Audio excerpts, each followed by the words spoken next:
It's clobbering time!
Clobberonimo!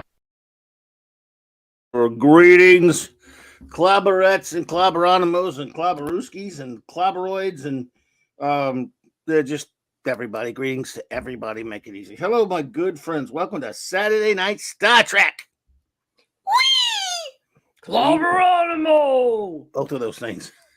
Hey, everyone. So much more. Hey, well, I was going to make you a surprise visitor, but there you go. You just let the cat out of the bag that you're here. Let it break the surprise, Mark. I beamed in. Everybody, of course, welcome to Saturday Night Star Trek number 106. It is Clobbering Times 522, and it is 1,000.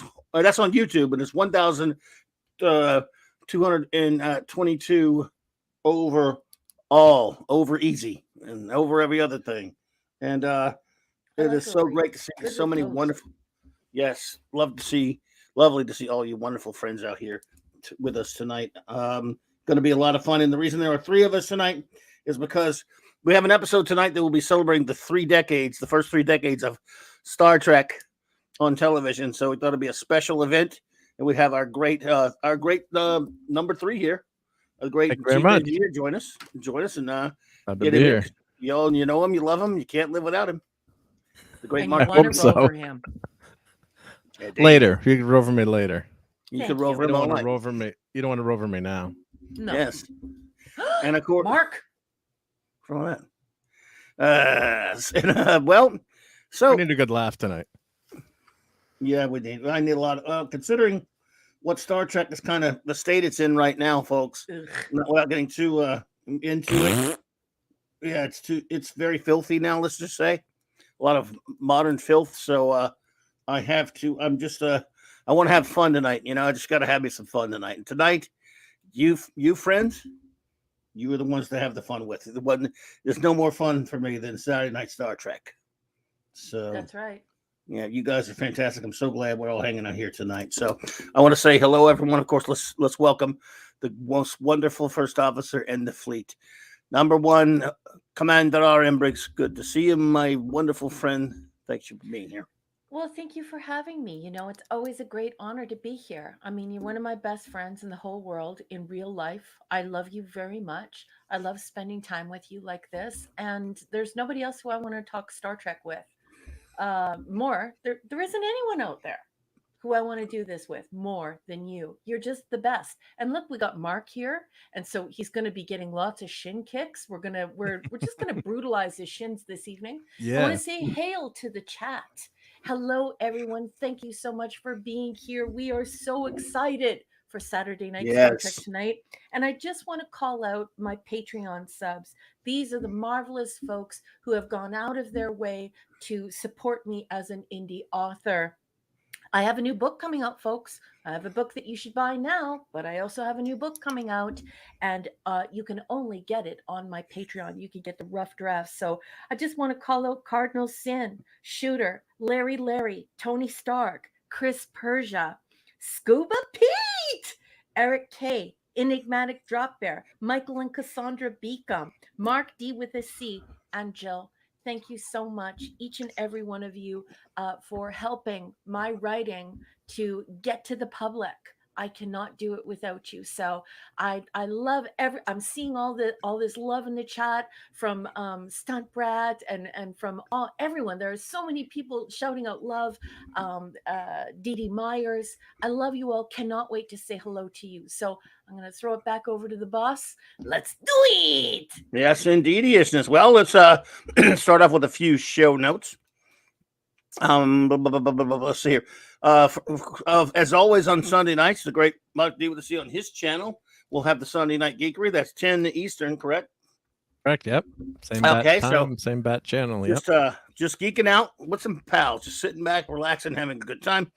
And then, of course, this month, as you all know, it is Superman month on CLOBBERIN Times. We're a comics channel here as well, and we're celebrating the real deal Superman. So Monday night, Mark C. Comics Talk, the great retro blasting. My good friend Michael French will be joining me to talk our Superman comfort zone, the pre-crisis soups, and all in its various forms. I do believe in other aspects of Superman. Michael is a big Superman fan, for those who don't know. And of course, if you haven't been to the retro blasting page, you're really missing out. It's a fantastic page. I highly recommend it. If you have not subscribed to that, please do. Michael's the greatest YouTuber out there, in my opinion, a great inspiration and a great friend of mine, longtime friend. So I'm looking forward to hanging out with him on that. And of course, the rest of the week, it just depends. Of course, Wednesday night, I'll have a Superman show of some sort. We got the Clubhouse Thursdays, as always. And I guess I stream everywhere. I'll be on the Great Midnight's Edge After Dark on Tuesdays and Thursday nights, and Loki's Roundtable on Wednesday nights, and all over the place. Nick's Comic Shop on Friday nights. But always tonight, as is tonight, it is Saturday night Star Trek. And we have 4 more episodes of Star Trek Deep Space Nine for you. But let's say some shout outs, shall we? Boss, before we do that, I beg your pardon, but folks in the chat were saying that my mic was too soft. Oh. So what I've done is I've enabled the StreamYard setting to equalize my volume with yours and Mark's. So hopefully that's okay, everyone. And before the boss gets underway, please let me know if it's okay, if you can hear me. I'm sorry that my microphone was too low. Just let me know if it's all right, folks. Thanks, everyone. Sorry to interrupt, boss. Back to you. No. Good. Thank you. By the way, thank you, Cardinal Sin, buddy, for the $1.99 super sticker. You're very generous. Thank you, bro. I appreciate you. Good to see you. And how about we do some? You ready to do some shout outs now, or let's do it? Okay. Firstly, of course, as always, we shout out our fantastic wrenches, our friends who are here almost every stream with me when they can, and they, again, I can't ever thank them enough. They do so much. Of course, the great Eric K, the Bronze Wrencher. Love you, sweetheart. And can I just say that you should stay tuned to the end of the show, because Eric has a very special photograph to show everyone. The pepperoni has arrived, And so we're going to Yeah. have a huge congratulations for Eric at the end of the show. So stay tuned to see what he named the puppy, his little pupperoni, and to watch the boss gush over the pupperoni because the boss loves dogs. The captain loves dogs. Let's face it, folks. So hello to Eric, Kate, and congratulations, sweetheart. We love you. Yes, I do love doggies. And look who's here. My goodness. And we're going to shout her out anyway, but I'm so happy to see the wonderful Six. Yes, she's Oh, here. my Hi, goodness. beautiful. Hi, Six. Six, thank you for that. You're too kind, my dear. Hit like, buy Raquel's book.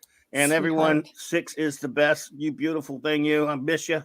It is great to see you. She's a doll. Love you very much, and thank you so much. Hey, everyone, do you know that Six bought a copy of my book for her local library?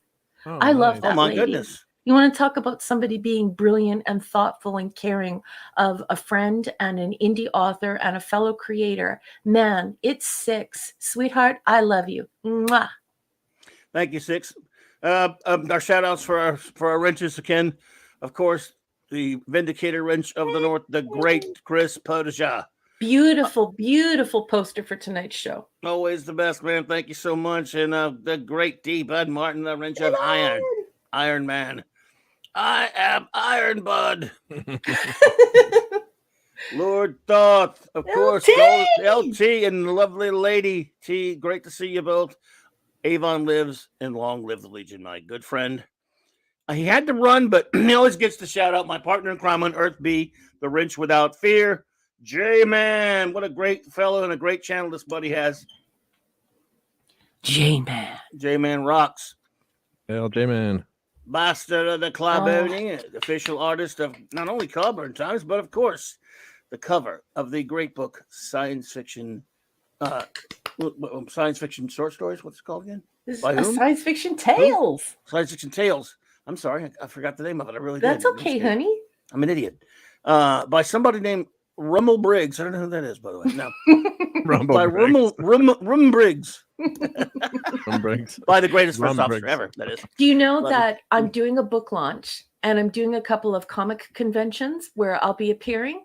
And so I had some signage made. And of course, I put the book cover on the signage. You would not believe how beautiful HB's work looks when it's humongous. And of course, Mark did. I currently don't have Photoshop. So Mark actually did that. He increased the DPI for me so that I could blow all this stuff up. He did it for me months ago. But you guys, wait until you see the pictures from the Comic-Con. Wait until you see the pictures from the book launch. HB's painting looks amazing. Yeah, excellent. HB's the man. Kal-El, the wrench of superness, super wrench, Kal-El. Real stoop.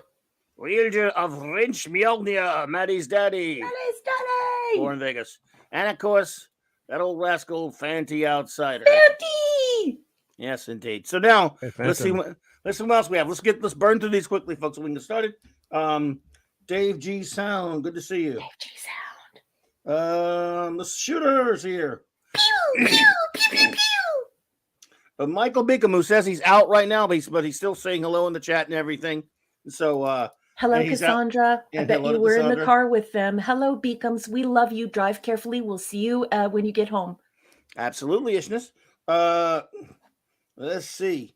Raymond Feliciano and Sandra Feliciano of King Dolphin TV.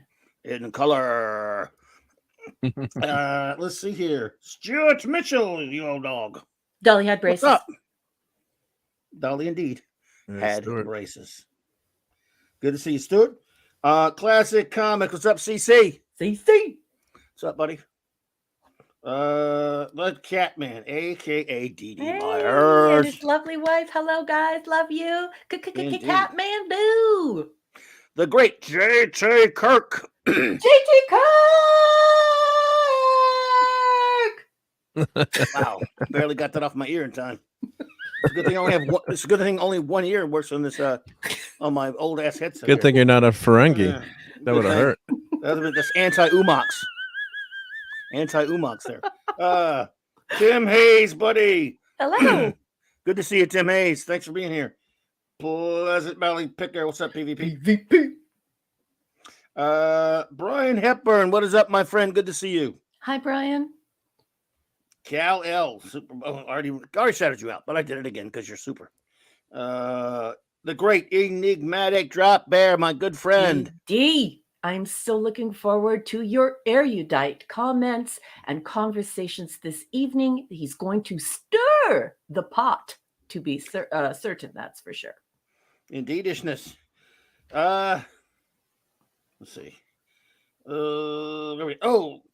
Stunt Brat. Oh, the lovely Stunt Brat is here. Oh my goodness. And if you Always don't know great to see Stunt you Brat, you should talk her up, folks, because she used to do stunts on Star Trek. She's retired Amazing. now, but I mean, she's a cool chick, like super cool chick. So great to see you here, my dear. And another lady, Wendy, Trauma Warrior. Good to see you, Wendy. Wendy and Jimmy. Hey, Wendy, Jimmy. This is Trauma Warrior. This is a different Wendy. If I remember, isn't it? No, I think they're two different Wendy's. Wendy and Jim. Wendy. Okay, maybe the same one. Yeah. I'm so old and stupid. You're thinking of Wendy and Darren. All I know is, hello, Wendy. It's great to have you here. Hey. And Jimmy. SP4H. I don't know if I know you, SP4H, but thank you for being Howdy. here. I hope I pronounced that correctly. Live long and prosper. Indeed, it's just. Peace And they and call love him. life. They call him Scuba Pete. He's the king Scuba of the beach. Pete. When he And plays the Leslie. mar- Love you. When he plays the maracas, he goes chick chicky boom, chick chicky boom. Don't forget to follow Scuba Pete. Don't forget to follow him. He has a very cool show on YouTube. Yes, he does. Zathras. Good boys. Crack, crack, crack. Oh my goodness! I'm always pleased to see you here, Masters Maniac Mexico MMM. Hey. I hope you're doing well, my friend. Hanging in there. Glad to hear it. DJ Ronnie G. DJ Ronnie G. Lisa, the lovely Lisa's here. Oh my goodness. Hello, beautiful. You were hysterical today on Mark's Twitter. I love you. Good That to was see you awesome. there, my dear. That's fun. Yep. Terrell72, my friend. Good to see you. Hello. You know what that means? Tyrell's at work. He works in a Good huge warehouse. He's a cool guy. He listens to us at work. You know how flattering that is for us, folks? So it's my turn to interrupt and say, Tyrell, please be safe at work. We love you very much. Thank you for listening to us through your work day. Be safe, and we'll talk to you at the end of the show. Mwah! Yep. The lovely Katie Dax. Hey, Katie. Hey, Katie! Hey, What is Katie. up? Good to see you, my dear. Always a pleasure. Just so great to have you. Hope you're doing well. Okay, let's see where we're at. Muhammad Said. I hope I said that correctly, and I don't know if you've been here before, but welcome, Muhammad. Hey, Muhammad. And Yeah. Skogly Jatoon. Hey there. Good to see you, my friend. Scobly! The aforementioned great Cardinal San. Cardi! Gil. Make sure you follow Gil. Make sure you follow Cardinal Follow Sin Gil big on time, YouTube absolutely. and on Twitter. Wolfie's here.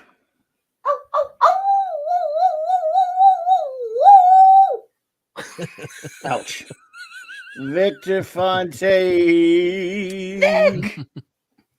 Yes, sir. Minimusness is here. Minimus. Marb 347. Marb, I don't know if we've had the pleasure, but Hey, welcome, Marb. Marb. Welcome. Yeah. Captain James T. Skywalker.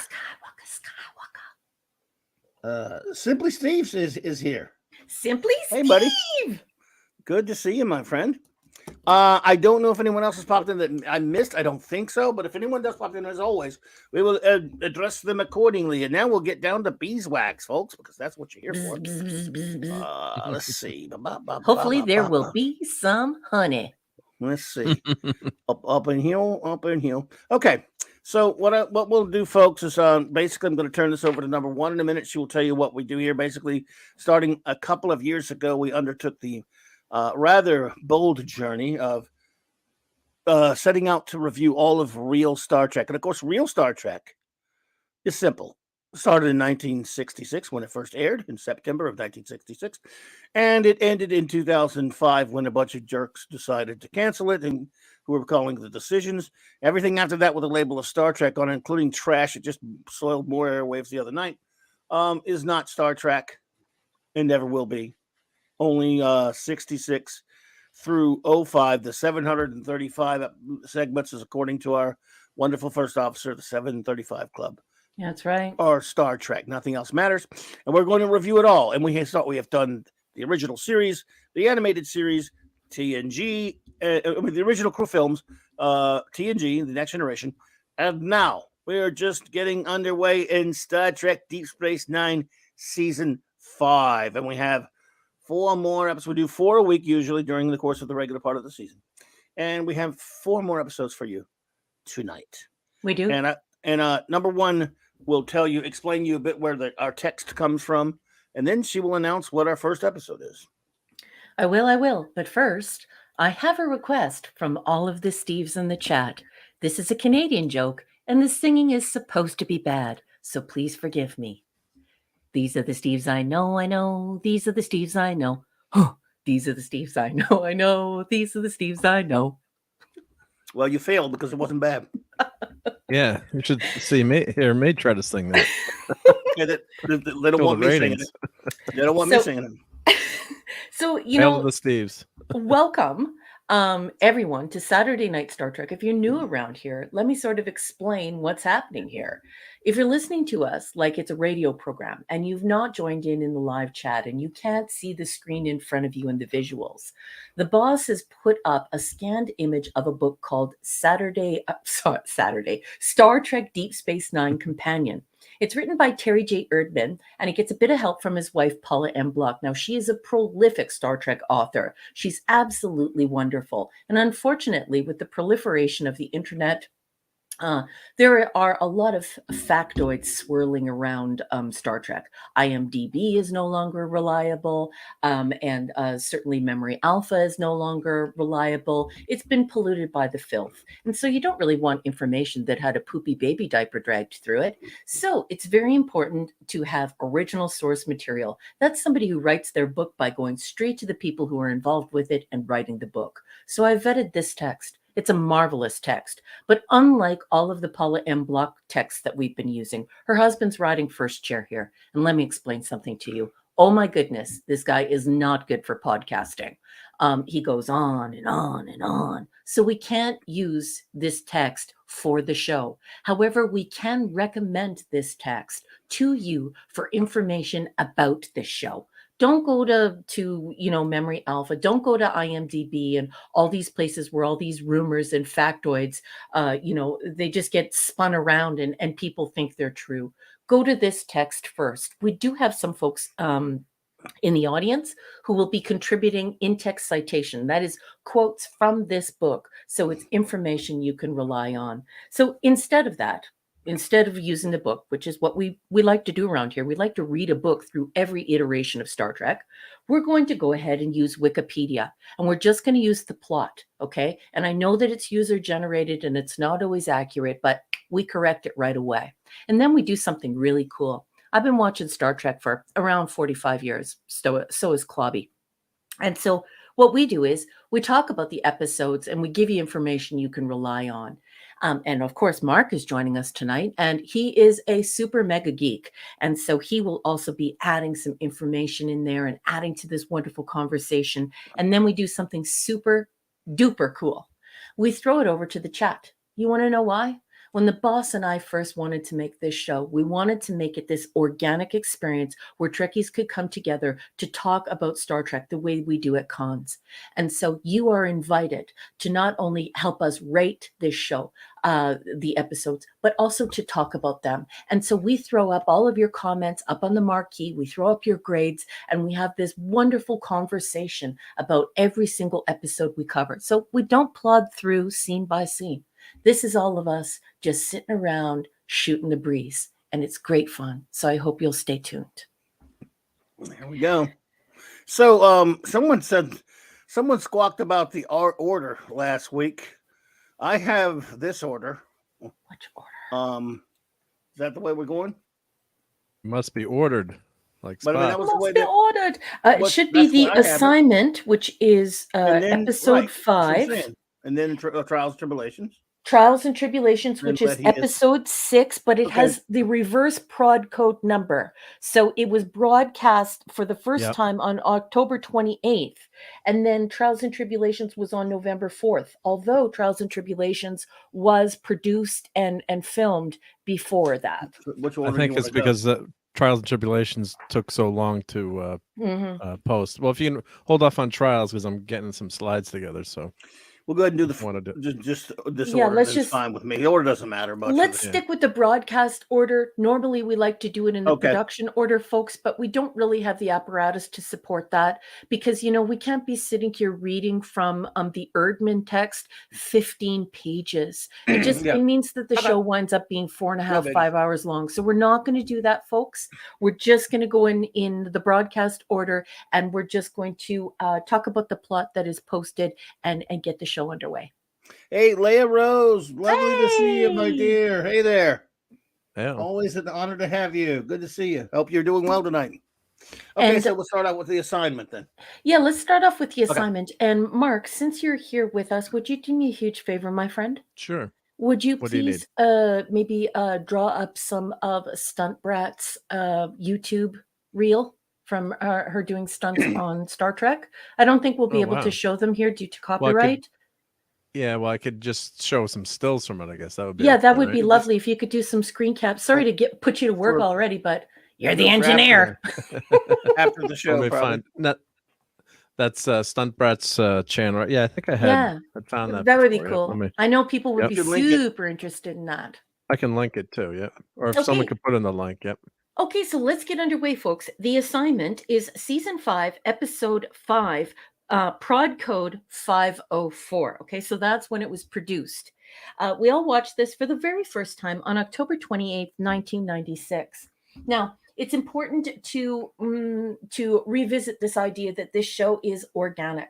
Clobby and I do not discuss the episodes prior to going on air. We don't pre-read anything. Everything here is a cold read. Everything is extemporaneous. It's happening in real time, and we're discovering what we think together. So that said, this might be a rough read. I mean, the writing at Wikipedia isn't the best, and I haven't read it before. So, bear with us, folks. We'll get this done. Keiko O'Brien returns to Deep Space Nine from a trip to Bajor and tells her husband Miles that she is not actually Keiko, but an entity possessing her body. She proves this to Miles by stopping her heart for a few seconds. Miles is given a list of modifications to make to the station, but isn't told what the entity's ultimate goal is. The entity makes it clear it is willing to kill Keiko as well as their daughter Molly if he tries to tell anyone. Miles infers that the entity is probably a Pa Wraith from Bajoran legends, but this doesn't help him to devise a way to stop it. When he starts to alert others to what's going on, the Pa Wraith anticipates this and makes Keiko fall from a balcony. Keiko is just injured, but the entity manages to secure Miles's silence. Being under a strict time limit, Miles enlists night shift technician Rom to assist him with the modifications, instructing Rom to tell no one about what he is doing. Science officer Jadzia Dax spots the modifications and, suspecting sabotage, alerts the operations staff. Miles is forced to implicate Rom to divert suspicion from himself. Rom is incarcerated but refuses to divulge anything about what he was doing and why. He insists that he will only speak to Miles. Rom has determined that the modifications that they are making will fire a beam that will kill the prophets. Rom and Miles are able to piece together what is going on. The Pa race are the prophet's natural enemies, and the one possessing Keiko is using him to kill them all at once. Security Chief Odo is still suspicious, however, and confronts Miles when he is performing the last modifications. Miles knocks him unconscious, finishes the modifications, and calls Keiko to tell her to meet him in a runabout so he can take her to the wormhole. However, Miles actually fires the beam at the runabout, killing the Pa race and leaving Keiko uninjured. O'Brien rewards Rom for his hard work and help by promoting him to the day shift. Miles and Keiko later talk about the experience. Keiko knows the Pa Wraith would never have left either of them alive, and both are relieved that the ordeal is over. So and that is all Wikipedia has to say about the assignment. Now I turn it over to the captain. Captain, my captain, mon capitaine. Please tell me, what did you think of the assignment? I agree with that last bit there. Says relieved it was over. I mean, look, I just, I'm not so sure what I think. I just don't really. Some of the stuff with Miles having to be clever and his resourcefulness, because I'm a sucker for a good O'Brien story. I like that. Maybe I enjoy some of that aspect of it, him having to do this. But we've seen him have to do this a couple of times already. It's almost like they're not a ripoff so much, but very similar to that one where he thought it was. Remember, he was a robot that thought he was Miles, and he's got to work against everybody. Remember that? Yes. And then we had to call upon Captain Finity to find out who is the real Miles O'Brien. Another alien possession story. Well, it's just I don't know. There's nothing particularly of Hey, Jill. Look, Jill's here. Okay. Hey, Jilly. Like I said, I reserve my really, really scathing reviews for something that pisses me off. This one just I want to do that because I want to be kind of fair. This one I don't find it particularly interesting or compelling or particularly bad either. I just think it was just another episode that just meanders around. I don't find it a very particularly good story. There are worse ones out there for me, but I can't. It's very difficult it's tough for me to put it into words when I don't care that much. And here's another one of those. It's all right. I mean, I don't know. I mean, it's a good performance by Colin Meaney. An episode should be good enough to elicit a response, right? It should, yes, it should engage you. A very good episode. Excuse me, very good performance by Colin Meaney. And I guess, say what you want about what's the lady's name that you don't. I know you don't like Rosalind Chao. Character. Yes, she does a fine. Yeah, right. She does a fine job as the baddie. That's okay. It's just again, I mean, how many times do we have to see him dress up the old alien possession story? It just gets old after a while. Maybe that's what kind of gets me about this one. So I have not a whole lot to say about it. Go with your notes. This is kind of a tired premise. There are some anatomy issues with Julian. A lobe is a brain. She'd need to fracture her skull. You can't fracture flesh or your brain. So you fracture bones. So I thought that was a little weird. Oops. Remember, when it's science fiction, one thing that attracts people to becoming science fiction authors is they're very much attracted to doing research. So calling the right people to get the right information for anatomy, for science, for, weather, astrophysics, whatever it is, they call in that science consultant and they make sure that they find a way to make all that science sound beautiful. So at the heart of every really good science fiction author is research. And, do your research. I hate Miles O'Brien's long nails. Colin Meaney here, he has gross long nails. And of course, I called Jordy out for this. So I'm going to call out Colin Meaney over this as well. Just gross. Cut your nails. This alien adventure has not aged well. We have some very good acting here, and at times it is really scary. Until O'Brien knocks out Odo with one very short, weird hit. So it's not even like a roundhouse or like I don't know, I'm not like a fighting expert or anything. I'm a fan of pancration, and I'm definitely a fan of like mixed martial arts and stuff. But I mean, that was a pretty short hit, right? It's from like basically like a very, very short jab where he couldn't even gather up enough energy, and he manages to knock out a changeling. It's just dumb. One highlight of this episode that I think is just absolutely excellent is the fact that Rom is incredibly enthusiastic in embracing other races and other cultures. I love how he's on this station, so he wants to embrace all of these different cultures and different foods and different traditions of the people, the humanoids, and some non-humanoids that he's encountering. I love that he's ordering pancakes and he's trying bacon and all these things. I think this is a really positive message in science fiction, and I really love this aspect of this episode. Now, if you're new around here and you don't know me very well, I've been rewatching Star Trek starting on January 1st in order, completely linear watch, ever since it was possible. So when I say when it sounds like I've watched these episodes over and over again, I have. I love watching Keiko get zapped because she's a horrible wife. And I just love this actress. I think that it's really nice that Rosalind Chow got to spread her wings here and be, and show her acting chops. I think she's a marvelous actress, but I think it only serves to do more of a disservice to the character that folks already don't like, because she's this wacky wife, right? Who, wants to rappel down a cliff or a cavern and endanger herself while she's heavily pregnant. And then when she, loses the baby, it has to be put inside of Kira Nerys.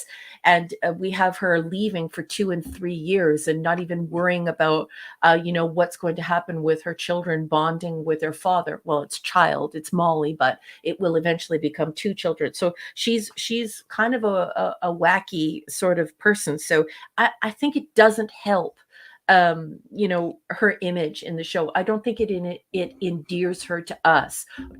We're never given any cause to want to cheer for this marriage. It's actually quite sad. It feels like a horrible marriage. I also, because of the science fiction aspect of it, I also think that it's bizarre that he electrocutes this Pa Wraith, and it does absolutely nothing to Keiko. I think it's weird. How did he even know that he could, sort of excise this demon? It did make sense. It doesn't make sense because he doesn't even understand the nature of the possession. And if his wife is, anyway, I just think it's weird that he thought, okay, I'll electrocute it. What could go wrong? Well, I'm so happy that you read Mary Shelley's Frankenstein, but that doesn't work for us here because we're also wondering why he wasn't killed by the same panel. So it worked for Scotty in the Galileo 7. That's one thing. I agree. Yeah. Hey, welcome Admiral Teague and Rob Altus.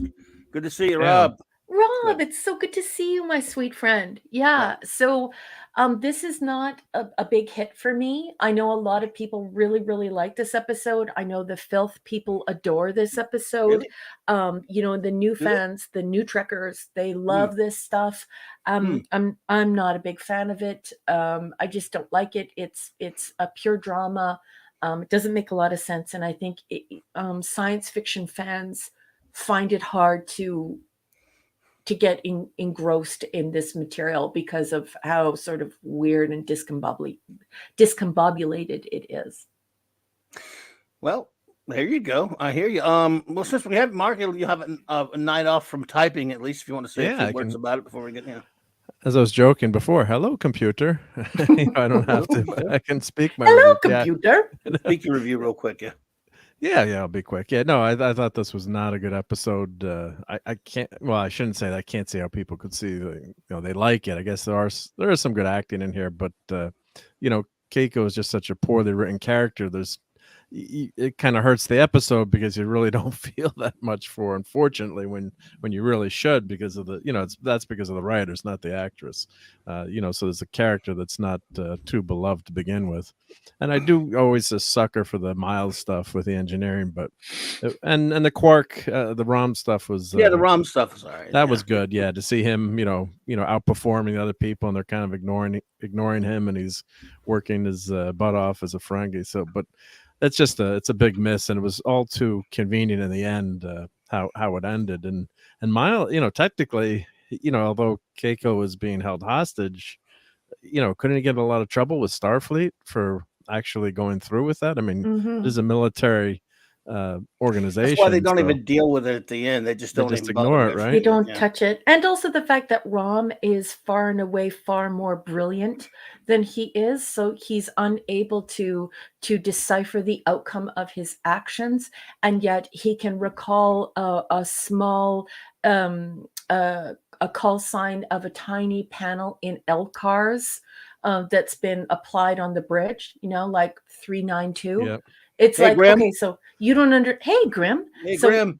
so you're struggling to find out the outcome of your actions, but it ought to be nothing more than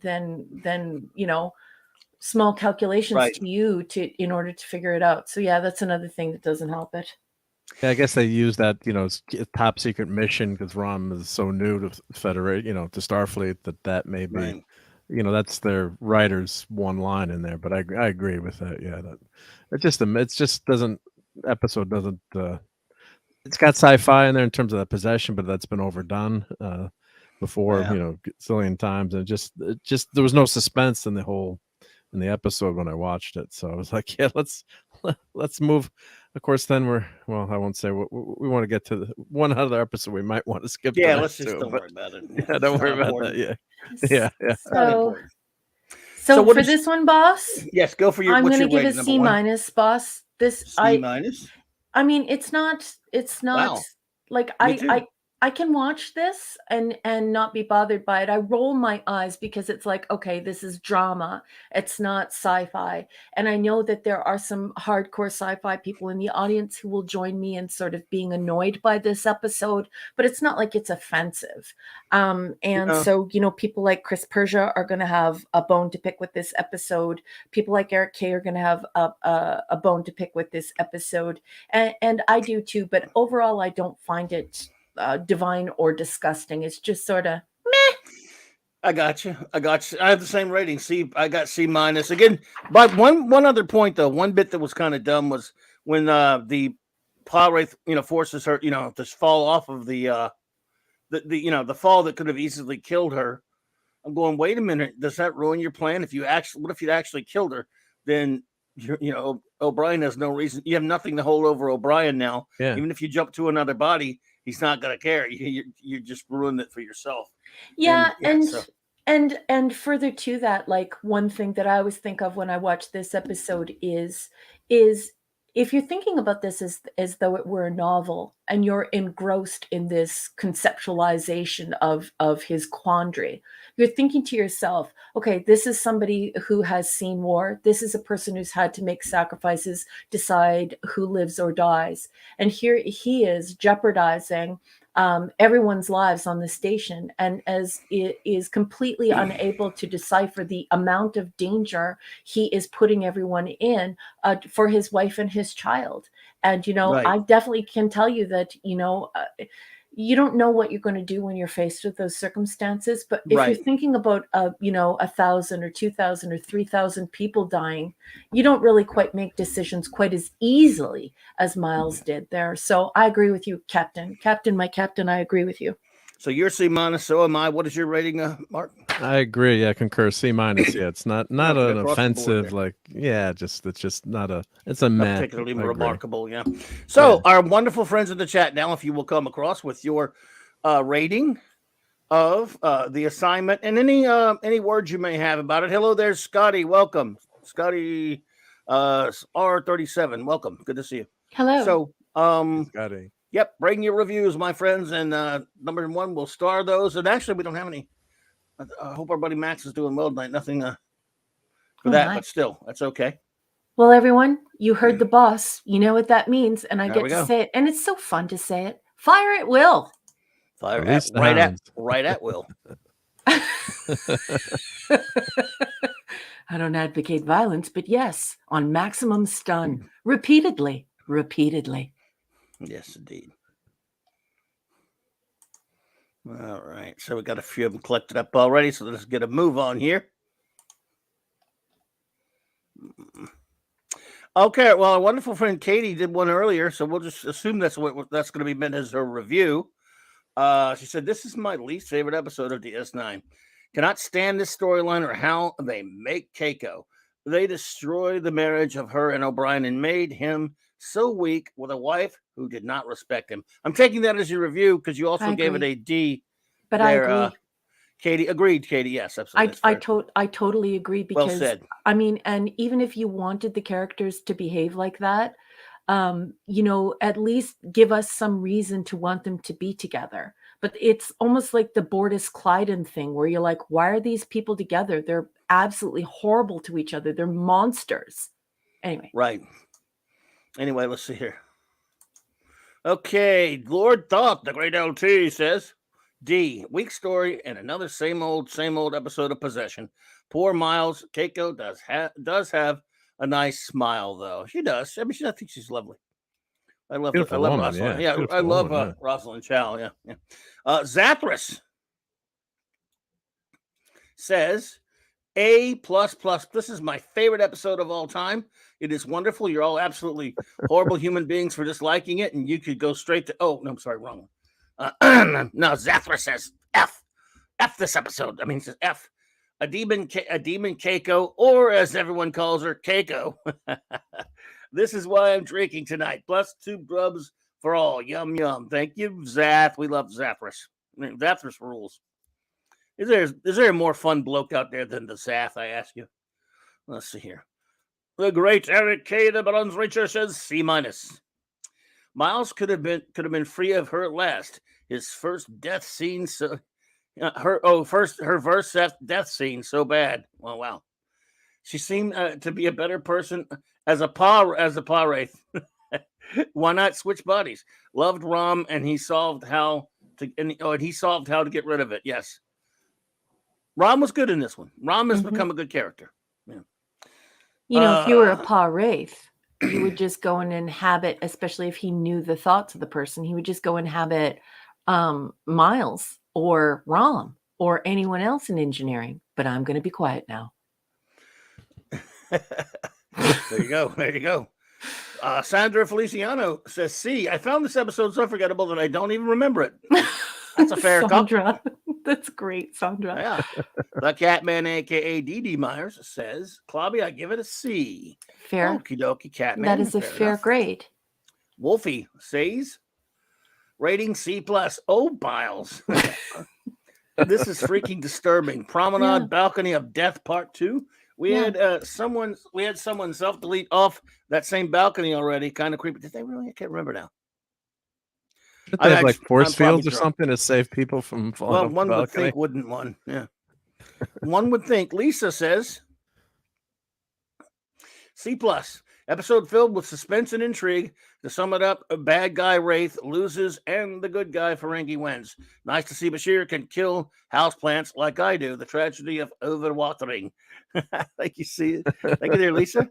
Raymond says, C-. The alien possession was way overdone. Let's get to the furballs. We're almost there, buddy. I'm right there with you.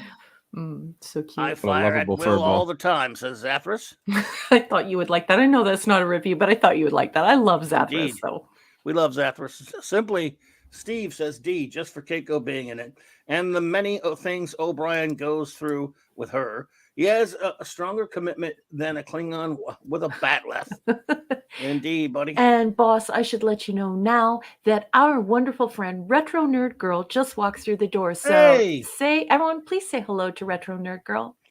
Retro Nerd Girl. Yeah, great show today in Clash of the Titans. Titanic show. It was awesome. Yep. Nice. Great to see you, my dear. It is always fun to have you here and always honored to have you here. Dave G. Sound says, truly a DS9 episode that is wonderfully miserable, yet very hard to try and forget. C-. Thank you, Sab. Thank you indeed, Sab. Pleasant Valley Picker says, B+. Another Miles suffering episode, but a good one. Call Meanie is excellent. As usual, I enjoyed the suspense of Miles trying to save Keiko while working under extreme pressure. Let's see here. Was nice to finally have a script where Rosalind Chow got to shine as the excellent actress she can be. Solid actress, saddled by a bad character. Rom was great fun. I can't agree. I can't argue with any of that, PV. I'm with you. I hear you big time. Great points. Yep, well done. Let's see. Hey, Hungry Boy's here. Look at that. Sure is. Here's another one that's not a review, but HB was here, and I thought you should know, boss. Okay. Just here. That's good. That's good. I got him. Good to see you there, buddy. All righty. And they call him Scuba Peach. Says, hit me with your best shock. Fire away. Is it wrong to like the Wraith better than the Keiko? No, it's not wrong. Not wrong, sir. John Imagine if Shaggy Miles had Rufus said- has just walked through the door, Who? boss. What'd you say? John Shaggy John Rufus. Shaggy? Mm-hmm. Okay. I'm not sure if I know, but thank you, John, for being here. Well, he's been here before. I think this is his Yeah. second or third time here. So Shaggy. And I was Oh, just okay. gonna say, imagine if Miles had said, "I don't care what you do to Keiko." That's horrible, but yeah, episode over. Sorry. Mark, Yeah. you are no longer allowed to use your inside voice unless you first discuss it with Clobber. We'll do. Okay? Okay. Hey, you can use that. Wow, she said that. I mean, she is your commanding officer, though. So I guess Yeah, so yeah. funny. as a Mark. captain, I guess I have to back her. Savage, Mark. Savage. All right, let's see here. Where were I? Okay. The great Chris Persia says, C-. I'm sorry, the premiere it could have been handled quickly. I'm sorry, the premise could have been handled quickly. Sorry. I'm sorry. This premise could be handled quickly. There you go. Miles should have directed anesthetic gas into his quarters to render Keiko unconscious before placing her in stasis. See, science fiction brain. This is a Yeah, person who first needs part. science fiction. He can't do the drama. Then, with the help of Dax and Bashir, remove the power race. Bonus points for improving Rom's character. Love you, That Chris. is, yeah, I'm with What you did there. he give? I already got rid Crap. of it. I think he gave it a C or something. You have to Okay, go back okay. and look. Yeah. I forget that sometimes. Right after I've read the damn thing and I've got it unstarted, I've thought, wait a minute, what did he give it again? Yeah, but that's because you're focusing on what the person said. So I love that. I focus on what they say too. It's really important to me. So I think that that's not a bad thing, boss. It's a good thing. The great enigmatic drop bear says, D+. The story has interesting elements. The Pirates, an ancient enemy of the prophets, along with DS9's close proximity to the wormhole. The writing let it down. The plot leaks like a sieve. Excuse me. The plot leaks like a sieve. The prophets have been presented as substantially omnipotent. The Pirates, on the other hand, are far less foreboding. Using Keiko as an escape vehicle may be plausible. Let me find the next one here. Sorry. All right. And the next one. However, after escaping, she should have been useless to it. You would think. Let's see. After escaping, she should have been useless to it. Okay. You would think once out that even a single power wraith could wreak spatial and temporal havoc. Boss, Neon Knight is here. Neon Knight. Hey, Neon Knight. Hi, Good sweetheart. to see you. And All right. That aside, O'Brien had numerous opportunities to let Sisko or Odo know about their predicament. Anytime O'Brien was not being observed by Keiko, particularly when she incapacitated herself. Yes, I was thinking, he could have wrote it down on a piece of paper. Yeah. I mean, would she have known? No. I don't think so. No. Maybe I'm wrong. The efficacy of the chronoton beam against the power wraith is also questionable because the power wraith seemed like us, but unlike us, the prophets to be an entity constrained by linear time. That's also an excellent, very well made point. More science fiction people step forward to go, I have a problem here. Anyway, I guess we know what the prophet's kryptonite is. Yes. Mm-hmm. It's like you introduce a new villain, you show us immediately how to kill it. Okay. Right. Slow clap. JT Kirk says B+. Copy paste from the TNG power play. TNG did it better. I screamed. Wait a minute. What was that? Did you scream? I'm sure. What did you scream again? I can't remember what you screamed. Somebody put all kind of stuff, so I can't find it. Well, that didn't work. It got moved. I didn't touch anything. I didn't change anything. Look, it's gone. Your fault. It's in your contract. No, it's gone. I mean, it's gone. So I guess I'll have to yell it. Ready? It really is gone. Oh, there he is. He found it. It was gone. I have to get some chopsticks to bang them together so I can yell Oliver Rain. When Keiko was zapped by Emperor Palpatine's Force Lightning, Miles could have let Keiko expire and gotten with Kira. Whoa. Mm-hmm. I guess it's a fair culp. And notice how Kira is nowhere to be found. She's busy. Before it was Three's Company too, and now it's she's dying. Yeah. Anyway. Stephen M. The Great Kal-El says, D-. This Keiko-centric episode, while slightly intriguing in its teaser, quickly became entirely predictable, including the surprise revelation that Keiko was being inhabited by a power wraith. After visiting Bajor's fire caves, aside from threats the power wraith had made so O'Brien would complete its assignment, the entity was virtually indistinguishable from the real Keiko, who, wow, I got to find this one. All right. Has proven to be equally as demanding as difficult, if not more so. In fact, one wonders that despite her description of what it was like to be possessed by the episode's end, if Keiko didn't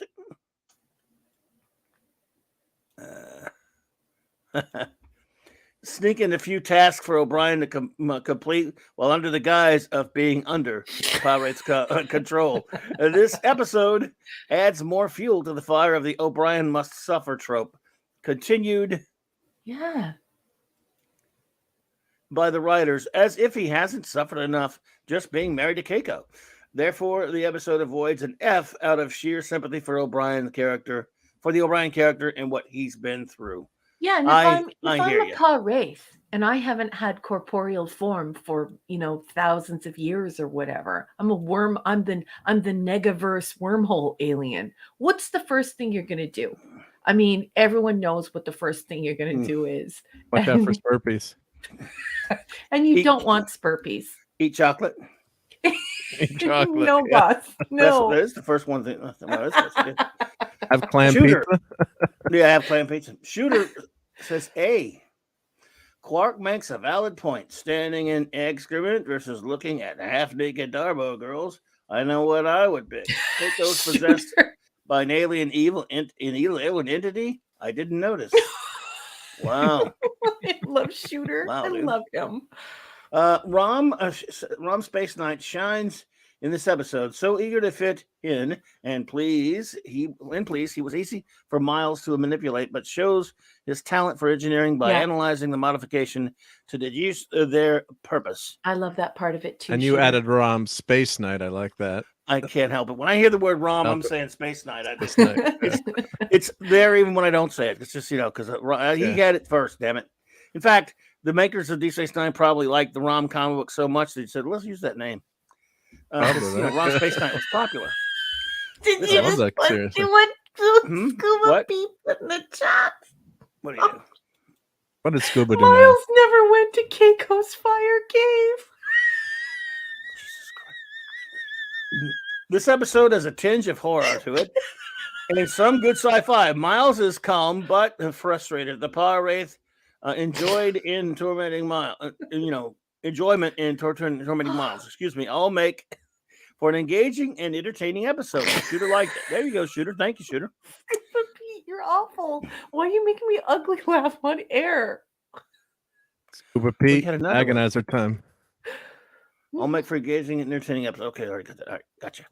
Our wonderful communications officer, Jill, says, C+. I understand that chronoton particles are harmless, but what about all the energy required to project them? Why is Keiko immune to that? To that too? Yeah. I don't know. Good question.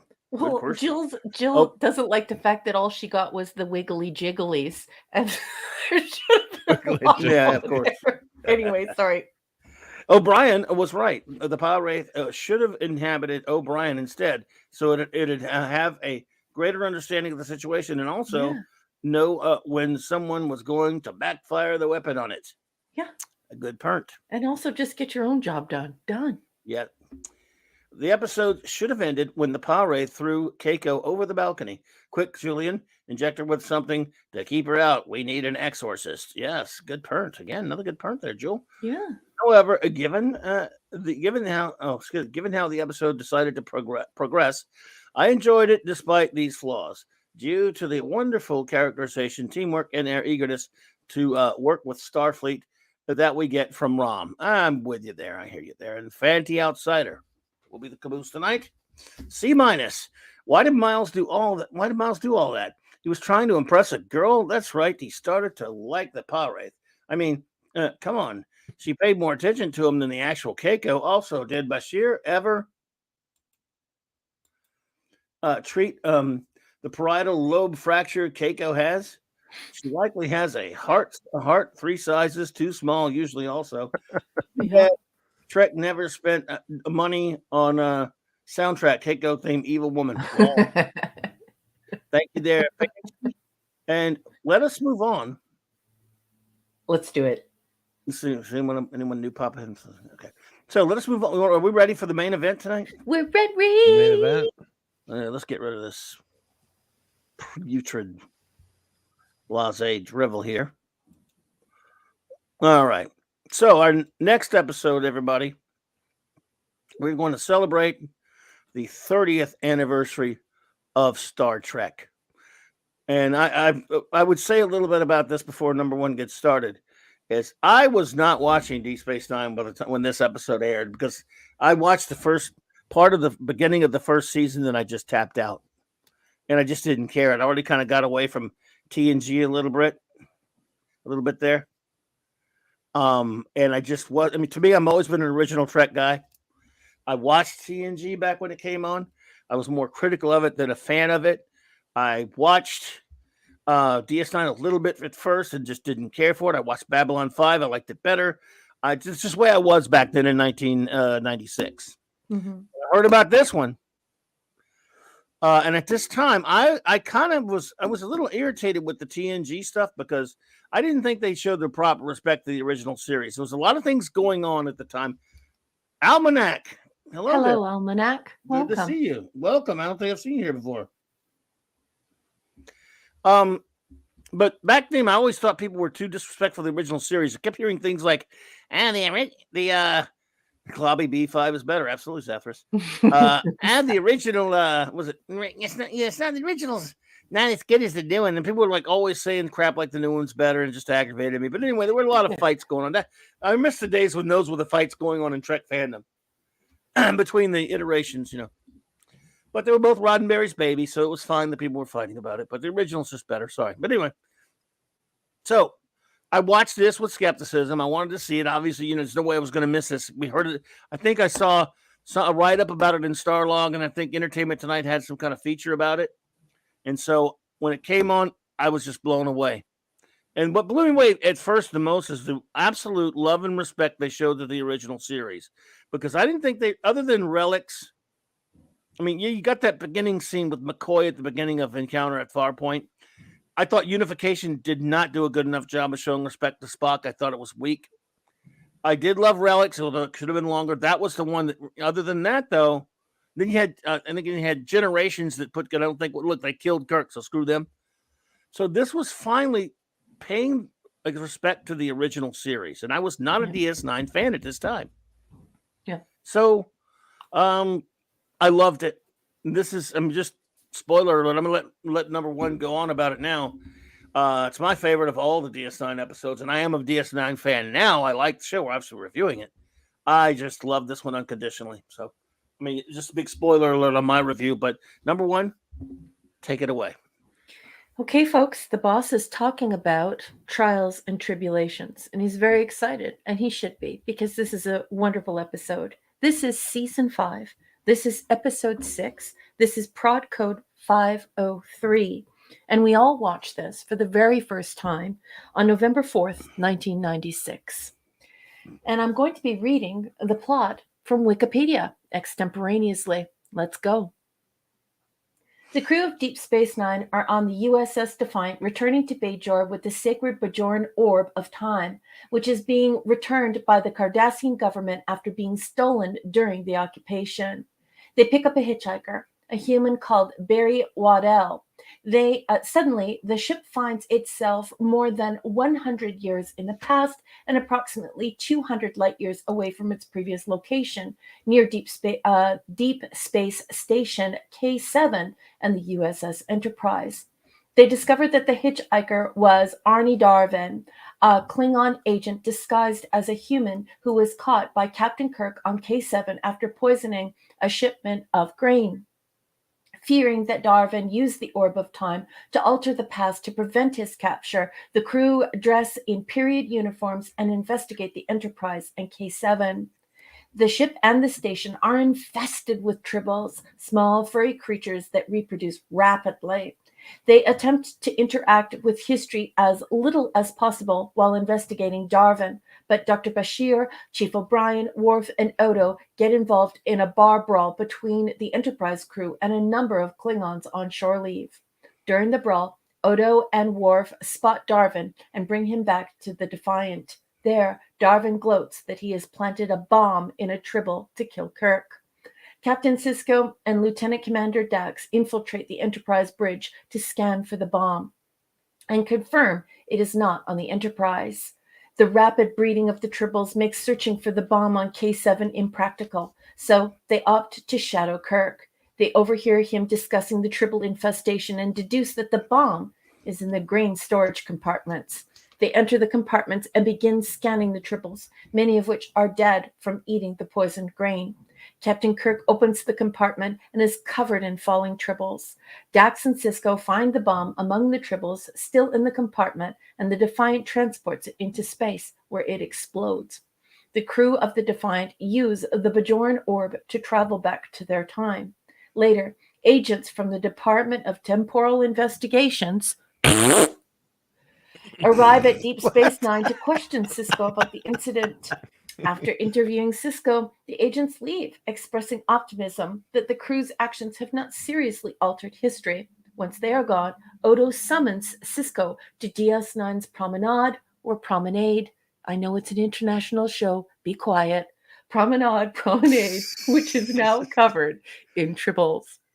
And that is all Wikipedia, the user-generated encyclopedia, has to say about the plot of Trials and Tribulations. Now I'm going to throw it over to the boss. Captain, my captain, mon capitaine, please tell us more about what you thought about Trials and Tribulations. I think you know. By the way, we can't get in trouble for this, can we? No, we do it all the time with Nick's show. Yep, I know because we there's get in still trouble. yeah. They're still No, because we don't want to get into tribble. No, we don't want to get in trouble. In the beginning, I was doing too many. Quadros politically. You were doing what? Yeah. I was doing too many. Like I had like 5,000 slides, so all in. Oh, you got in So trouble. we're- All right, no, we're good. That's fine. Yeah. Well, you know, just absolutely, this is pure love. A big, by the way, big shout out. I don't think he's here, but our great buddy Captain Infinity. Look, dude, you have to forgive me on this one. I don't care that it's time travel. I don't give a rat's ass that it's time travel. This is sheer love for me, because again, the important thing back then was I didn't think that they were showing proper respect to the original series. They did that.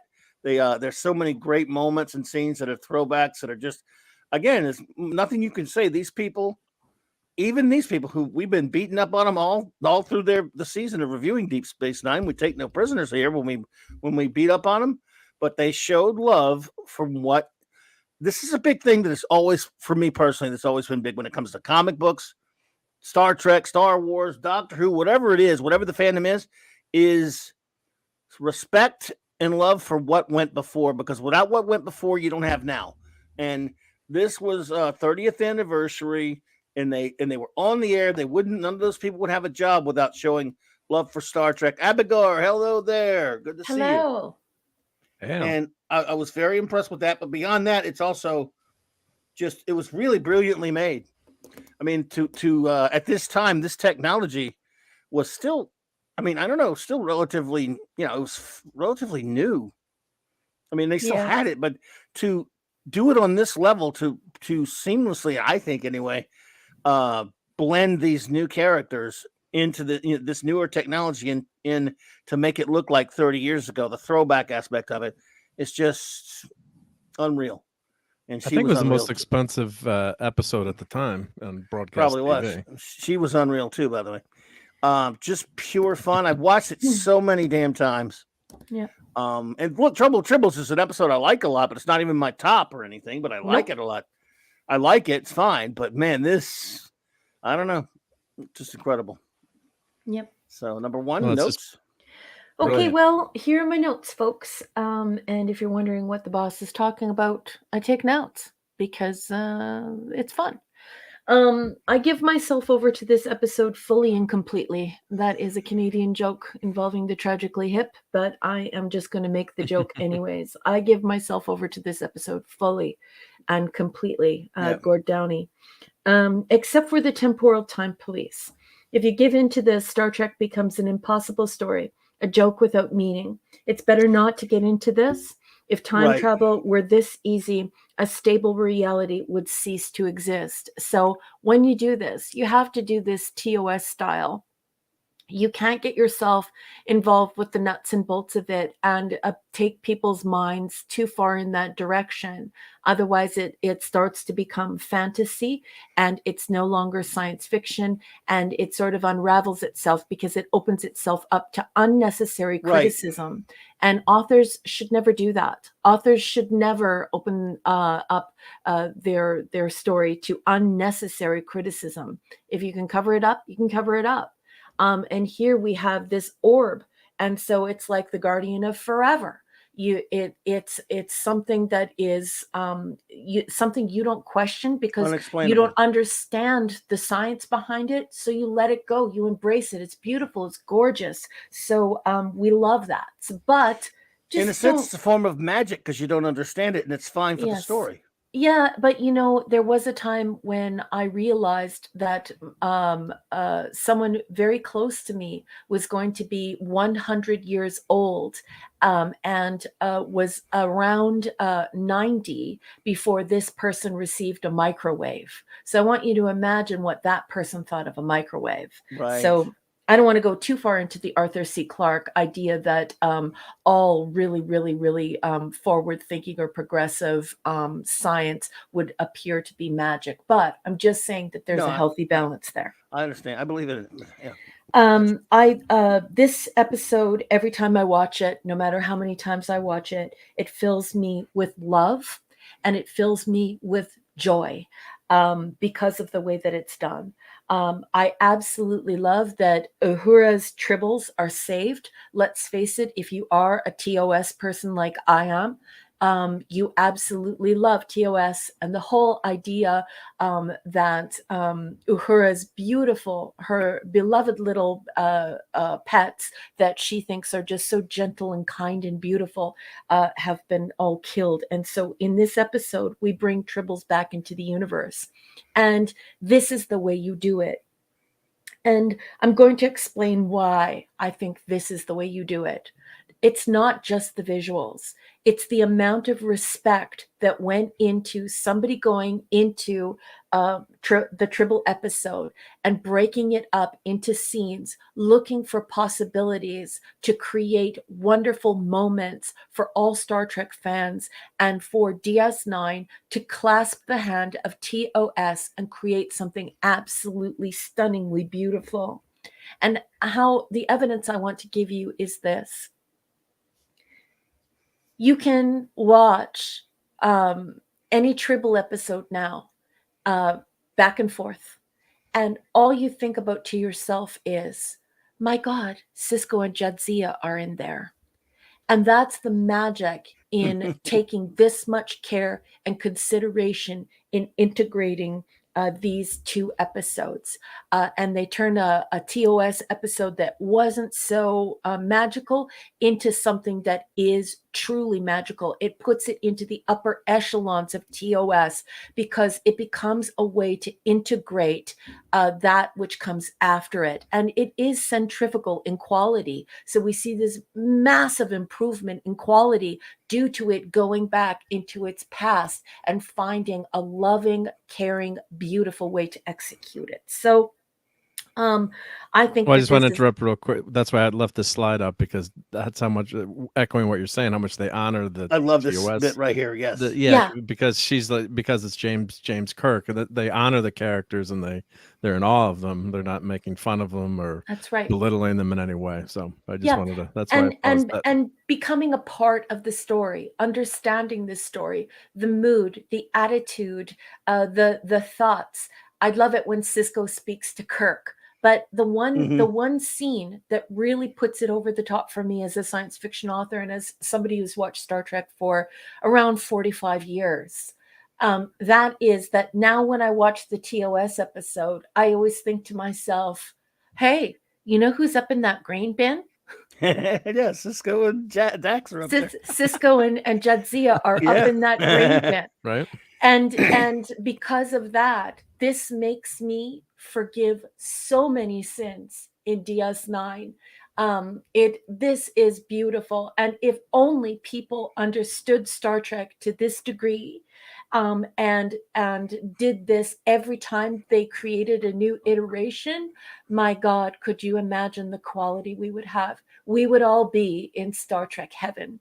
So for me, this is absolutely outstanding and beautiful. And like I said, proof's in the pudding. And when I look up at that grain bin now and I think to myself, oh, Jadzia, Cisco, get out of the way. Ben, Jadzia, get out of the way. The door's going to open. It's beautiful. It's absolutely beautiful. I love it.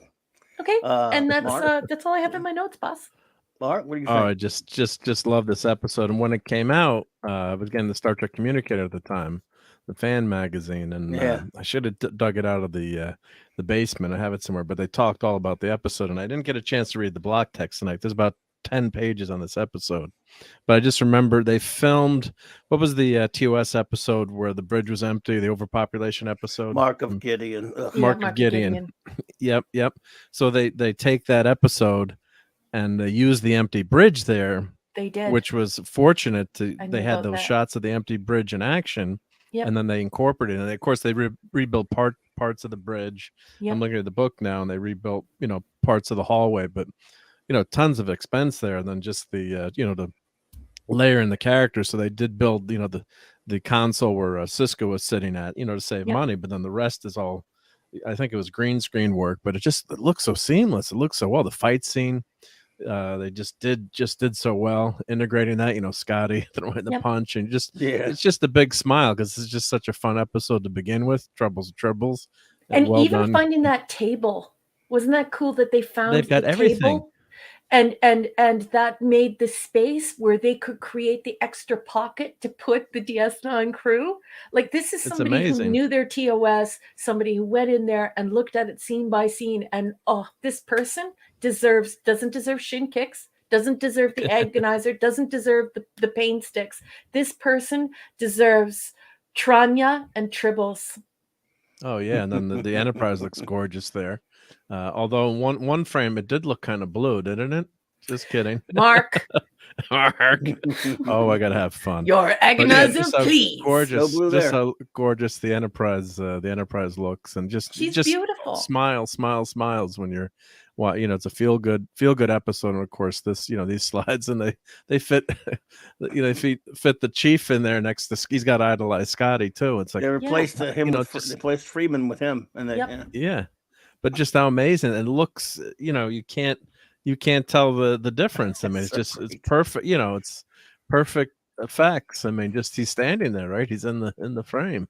And also So, a vindication for me in 1996, because I had gone my whole life being in love with Leonard Nimoy and believing that he was the sexiest character on Oh, TOS. yeah. And his second was Kirk, and third was McCoy. Like, I just thought that they were all dreamy, like, dreamy guys. But I love the Jadzia. When Ben turns to Jadzia and says, "Well, yeah, Kirk had quite the reputation as a ladies' man. he had quite the You reputation. noticed I as a clipped ladies' those Not man." him. slides just for you. You saw those, I'm sure. Yeah, and she's like, yeah. Anyways, that was a great scene. I love that she says, "Not him," and I think to myself, "Oh, swoon! She loves my guy." Because of course, prior to that, people thought that it was weird, right? Well, that Glad was you based. like Leonard Nimoy. That was kind of also based on an old joke that there was a time there was an actual. I don't know if we want to call it a cult or not, but there was a movement of female fans that wanted to bring the show back and kill Kirk and make it all about Spock. That existed. Yep, I know. Yeah, so there were some serious Spock cults. There was some Spock cults out there. I know one of them wrote two women who started it wrote a book called The Price of the Phoenix. The other one was in the sequel, it's The Fate of the Phoenix. Yeah. And they were okay stories, except Kirk is an absolute invalid in the stories, and it's all about Spock. Yeah. But yeah. So yeah. But great slideshow. Thanks, man. Yeah, and I got a few more. I didn't finish clipping the clip. I got a couple more. You don't have to clip them. Well, you good? No, I have them. I was just anyway. Yeah, but we do. So, boss, I'm going to say it now. I'm throwing it down. I give this an A+. And I always consider this in the top of all of the DS9 episodes. I know that that's kind of a cheap thing to do because what you're doing is saying that, oh, like it just connects me to something that I already love. But isn't that the point? I mean, DS9 is a spinoff, and it doesn't deserve as much love as TOS because it wasn't exactly Gene. So the fact that this happens, I'm sorry, I think that this is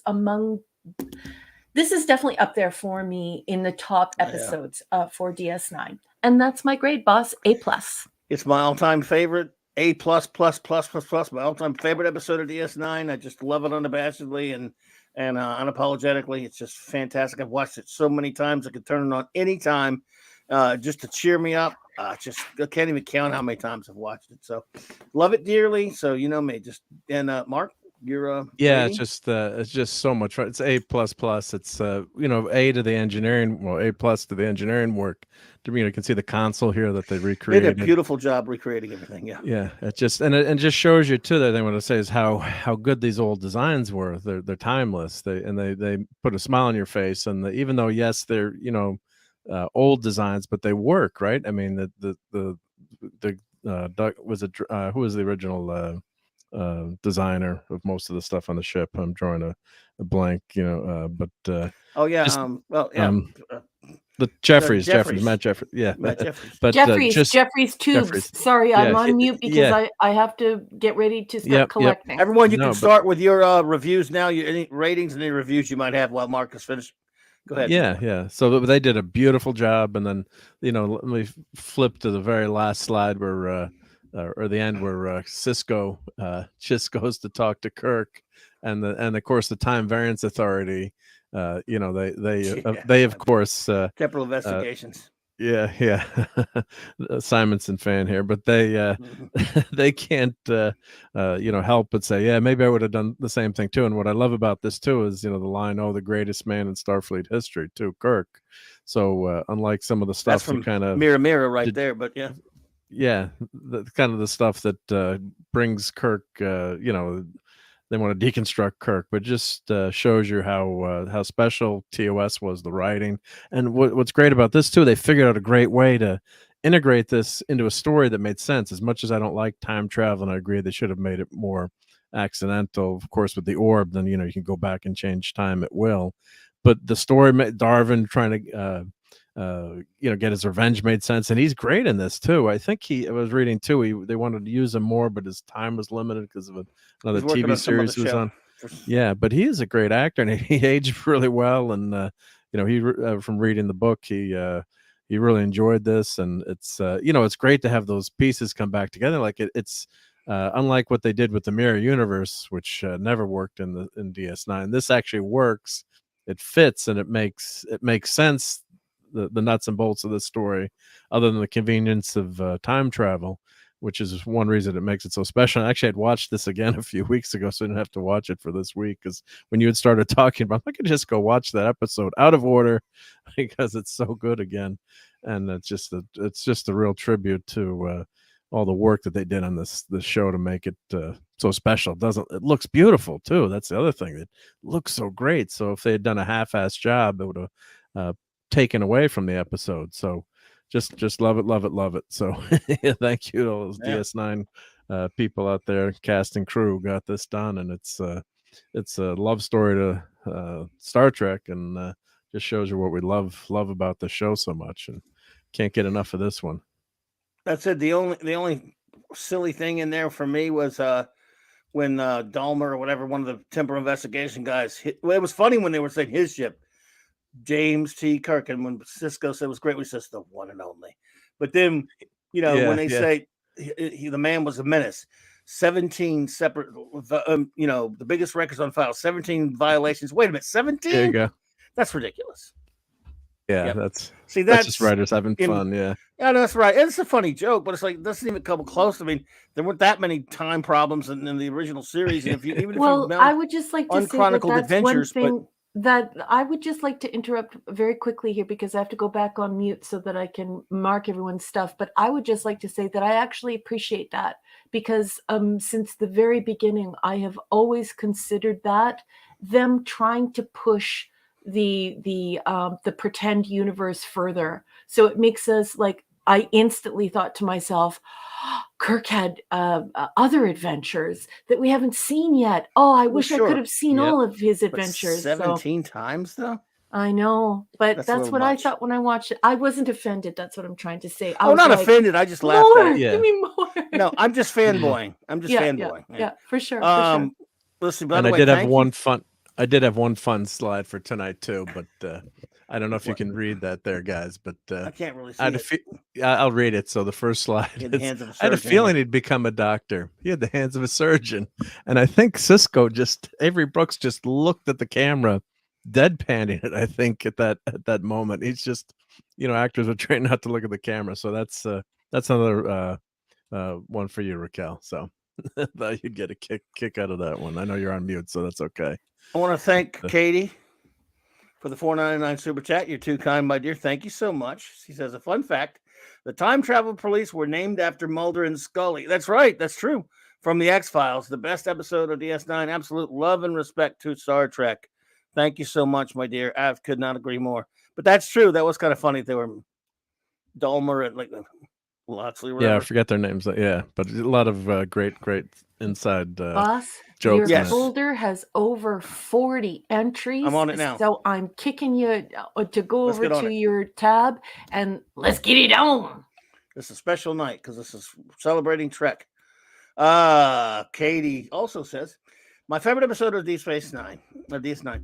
Such an incredible tribute to TOS. Perfect blending of the old and new with costuming, sets, and wonderful editing. It was everything and more you wanted from Star Trek. Let's see here. Cisco and Kirk was prime television. Like the inclusion of Worf explaining what his people went through to balance the Klingon change. The tribbles infesting DS9 at the end was great. Solid A+. Thank you, my dear. Thank you, Katie. We appreciate you. Raymond says, A+. Excellent episode. The tribute to TOS was beautiful. Their integration of the two casts was magnificent. One of my favorite lines, we do not discuss it with outsiders. Star Trek excellence. Yeah, yes. Absolutely. A- for Simply Steve. He says, it's a TOS NG crossover we all wanted. It's the TOS NG crossover we all wanted with the Generations movie, but not with the Generations movie, but never got. The seamless integration of the two was spot on. Brought the tribbles forward and decision to use TOS uniforms. Thank you, Steve. Appreciate you there.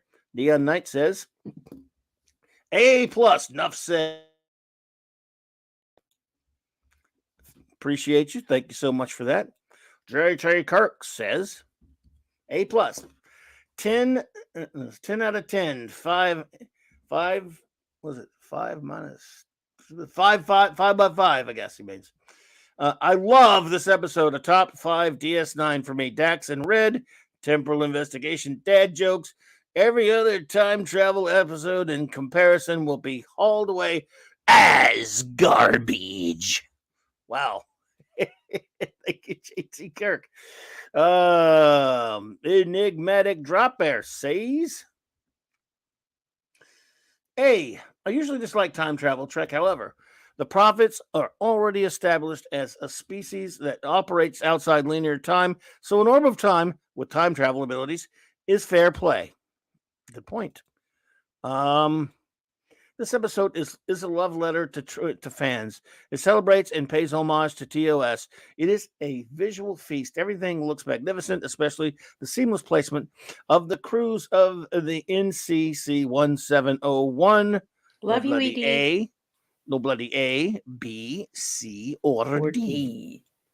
Let's see here. It seems particularly relevant and appropriate that we are, in this week of all weeks, reviewing an episode that shows so much reverence to its ancestor series. Yep. This is exquisite timing, Clubby. It is, and I know exactly what you mean, Yep. considering some other garbage that getting all kind of undeserved praise right now. So, yes, Nice sir. job, ED. I think that's what you're saying, ED, but I'm reading between the lines here. I loved Worf's line about the Klingons' appearance.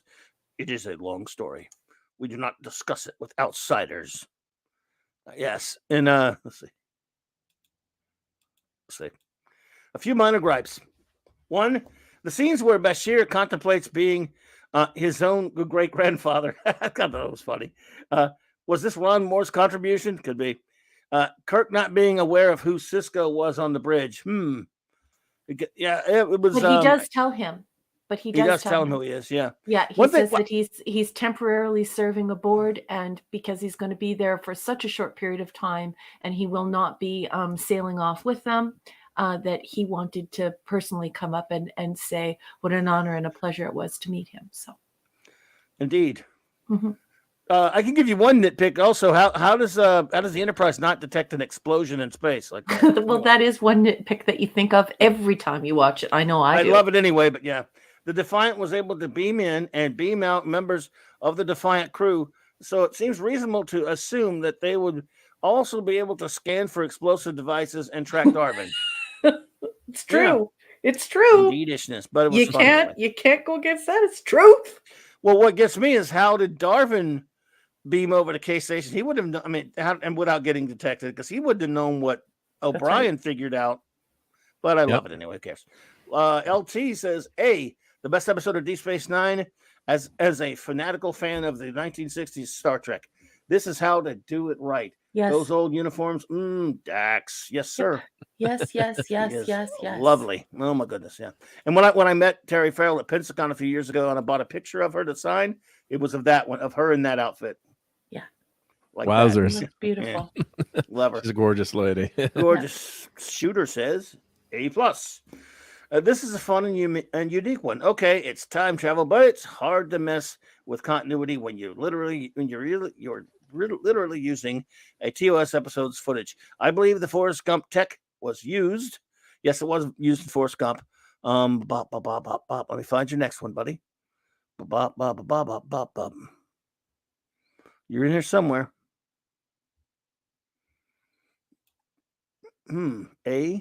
That's your first one. I'm seeing 3. Let me try to. Maybe I probably just went past your number 2. Hang on a second here.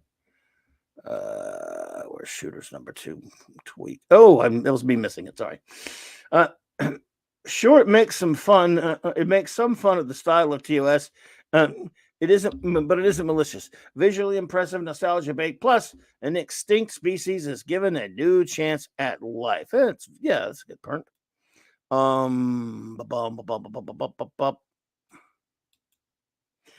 I also enjoy the fact that they make fun of time travel stories and the predestination paradox. Starfleet's temporal affairs is a nice touch. Starfleet is finally taking all time travel seriously. There you go. How did Kira work out how to use the orb of time if she was sitting in the captain's chair the whole time? Where did they end up resettling the tribbles? Apparently on the promenade. Well, no, I know they moved them, so they moved them somewhere. But what can you do? Now they know these sorts of things. Let's see.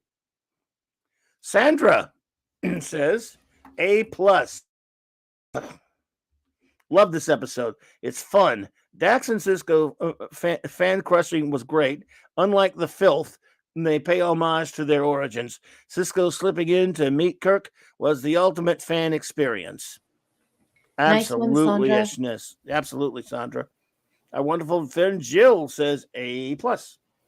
Maybe some of the temporal mechanics of this episode were a little goofy, but Yeah. I had a smile on my face to match for most of the time, too. A beautiful integration. Mm-hmm. Any further review would just be describing all of my favorite scenes. So we do not discuss it with outsiders. Another glorious chapter in Klingon history. That was a great scene. Do they still sing songs of the Great Tribble Hunt? What a beautiful review, Jill. Jill, too much fun. That is such a beautiful review. I love that review. Yeah, I love your quote of Cisco there. Too much fun. Yeah. Love you, Too Jill. much Thank you. fun. Yeah. Yes, sir. I like how Koloff bragged that he met Kirk. Let's see. That's perfect. Mm-hmm. Chris Persia says A+. Nothing more to need to be said. Gotcha. Understand, sir. Lisa, love you, Chris. Lisa says A+. Loved it. Now that's a perfect time travel. Perfect blending of old and new footage. Kirk was a sight for sore eyes. Oh, by the way, Mark, there was no blue on the neck of the Enterprise. RMFTW. I love you, Lisa. Lisa! I realized we had another one here from Katie. Sorry, Katie. I forgot this was later. It was a perfect recreation. No changes, no lens flares, no foul language, no contemporary politics, no complete example of how you can keep the canon through the years. It's possible. Extra review. Thank you, Katie. Love you. Appreciate it. You're allowed to have an extra review, cutie patootie. You're allowed. Absolutely. Scotty says, this episode is 11 out of 5. Indeedishness. Thank you, Scotty. I agree. Love it.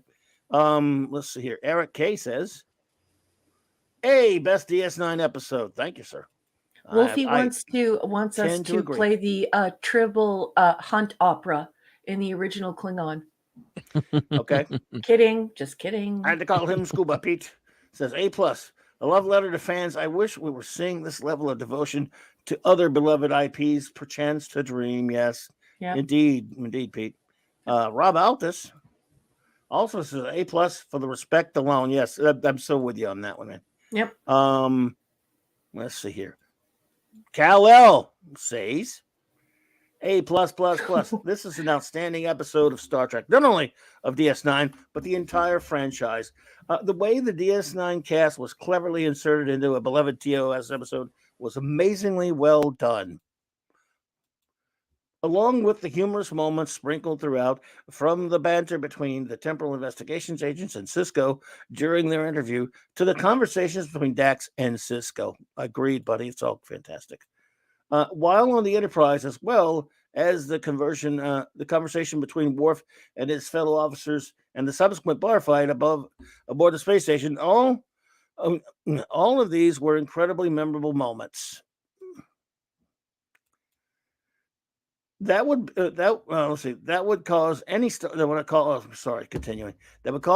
Trek fan to smile, even if one isn't a fan of the TOS episode, which served as this episode's backdrop. The CGI implemented in the episode looked great, and the DS9 cast never looked out of place. Indeed, it looked as if they really were filmed alongside the TOS crew, an achievement in and of itself. I highly recommend this episode to any true Star Trek fan, but particularly to those who are ardent admirers of both DS9 and TOS. Thank you, sir. Absolutely. I just got to add, they did build the 5.5-foot model of the Starship and K7, in Space Saving Station K7, like the battle cruiser. So really, there were some practical models of them. Yeah. Okay. Cool. Yep. Greg Jane built them. Yep. Excellent. Zach Russ says A+. Great to see Alfred Bester time traveling back to his younger days, fighting with old school Klingons. Bester would mind control them to death. A nice way to but even when he reviews an episode and gives it an A, he sneaks Babylon 5 into it. Well done. Nice Bester reference, buddy. Let's see here. Wolfie says, Rating A+. Perfect integration on every level. Writing, acting, cinematography, storytelling. If only we could get this attention to canon on a regular basis, how much better would TNG DS9 be? I'd say much better. The lovingly built model of the old Constitution class D7 battlecruiser and K7 Starbase are phenomenal. 1996 CGI would have been hot, buttery garbage for this use case. Oh, yeah. So at least they did model building. I see what you're saying. Nice touch. I never see where you're coming from now. Classic Comics says, grade A+. This one makes the short list of greatest Star Trek episodes. No real criticisms. I can leave it at.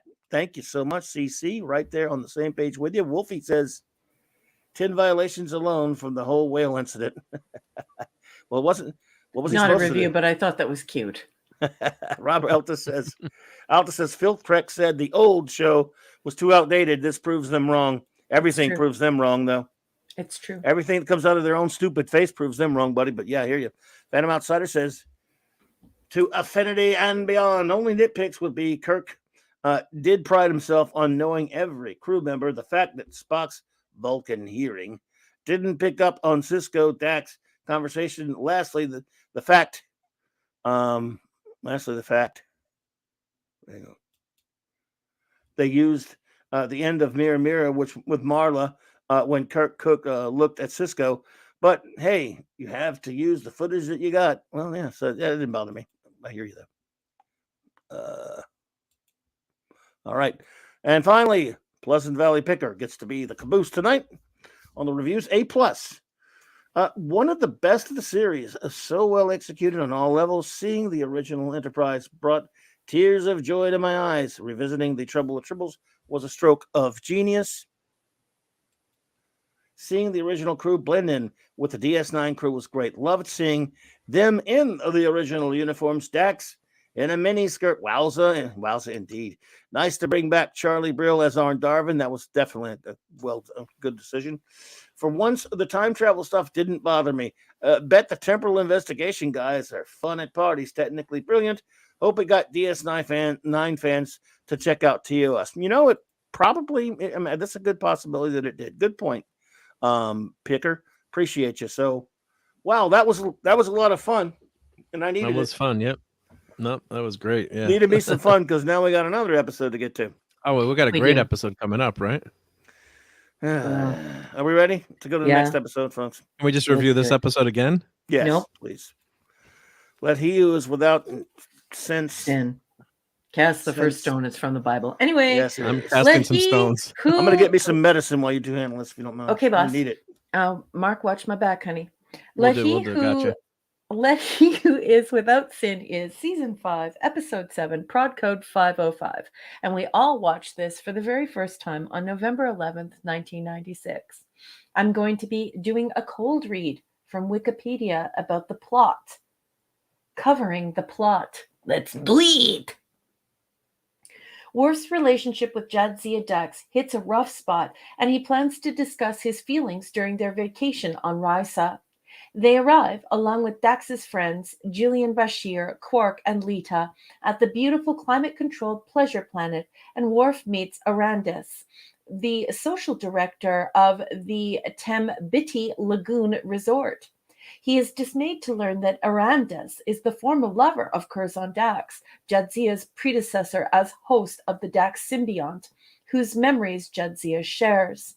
Worf is approached by Pascal Fullerton, leader of the New Essentialists, a group bent on restoring the moral and cultural traditions of the Federation. Worf attends the group's rally where Fullerton warns that Rise's focus on pleasure indicates that the citizens of the Federation have become weak and will be defenseless if its enemy attacks. Later that night, a group of essentialists vandalize the Rysian solarium. Dax realizes that the attack is just a stunt to convince vacationers that they are vulnerable. That evening, Worf accuses Dax of not taking their relationship seriously. The next day, Worf sees Dax with Arandis and is overcome with jealousy. He tells Fullerton that he knows how to drive the guests from Risa. Soon afterwards, a powerful storm moves in without warning, putting an end to the resort's outdoor activities. Fullerton and Worf reveal that Worf has rigged an uplink device to sabotage the planetary weather grid. Not the best writing, folks. Sorry. Yep. Risa will experience a rainy climate for the next few days. Many guests are furious, and some leave the resort. Worf is satisfied, but Fullerton decides to go one step further. Dax accuses Worf of destroying Risa because he does not trust her. He reluctantly reveals that his restrained attitude results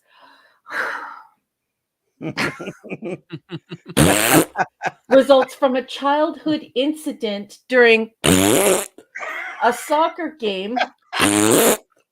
Wow.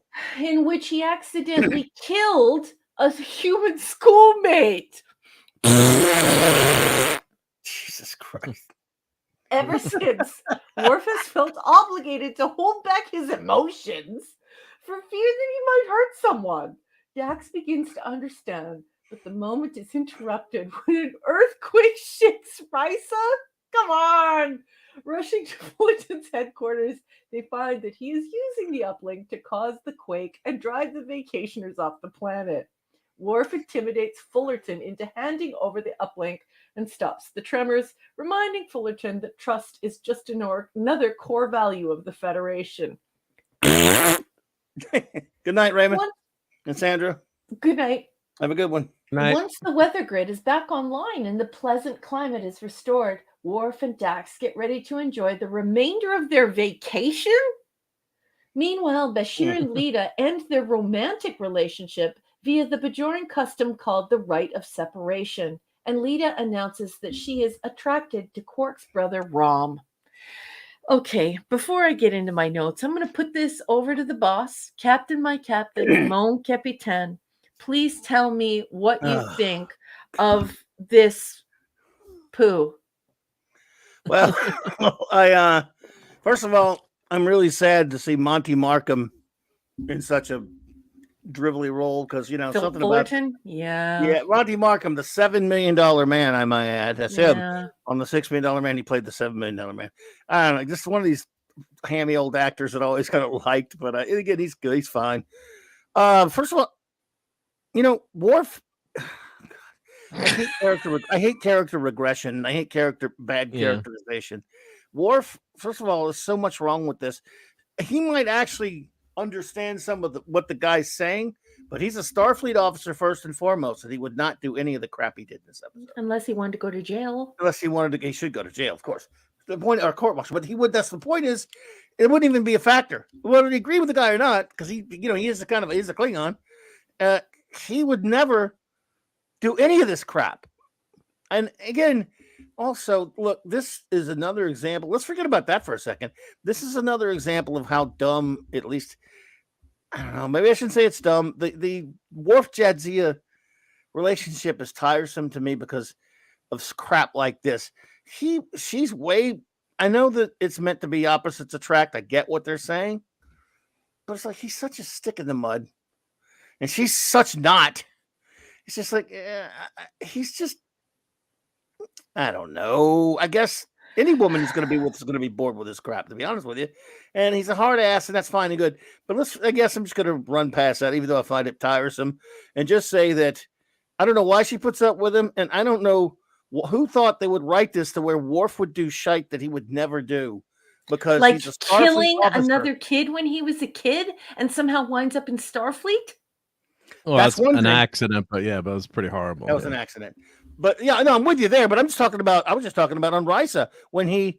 I don't know. That's a whole other thing. Why would he even go to Risa, knowing what a stick in the mud he is? But he goes like, all right, you go to Risa, and then we all know you're Mr. Grumbly McGrumbly Pants, and you might even agree with some of the stuff that guy's saying.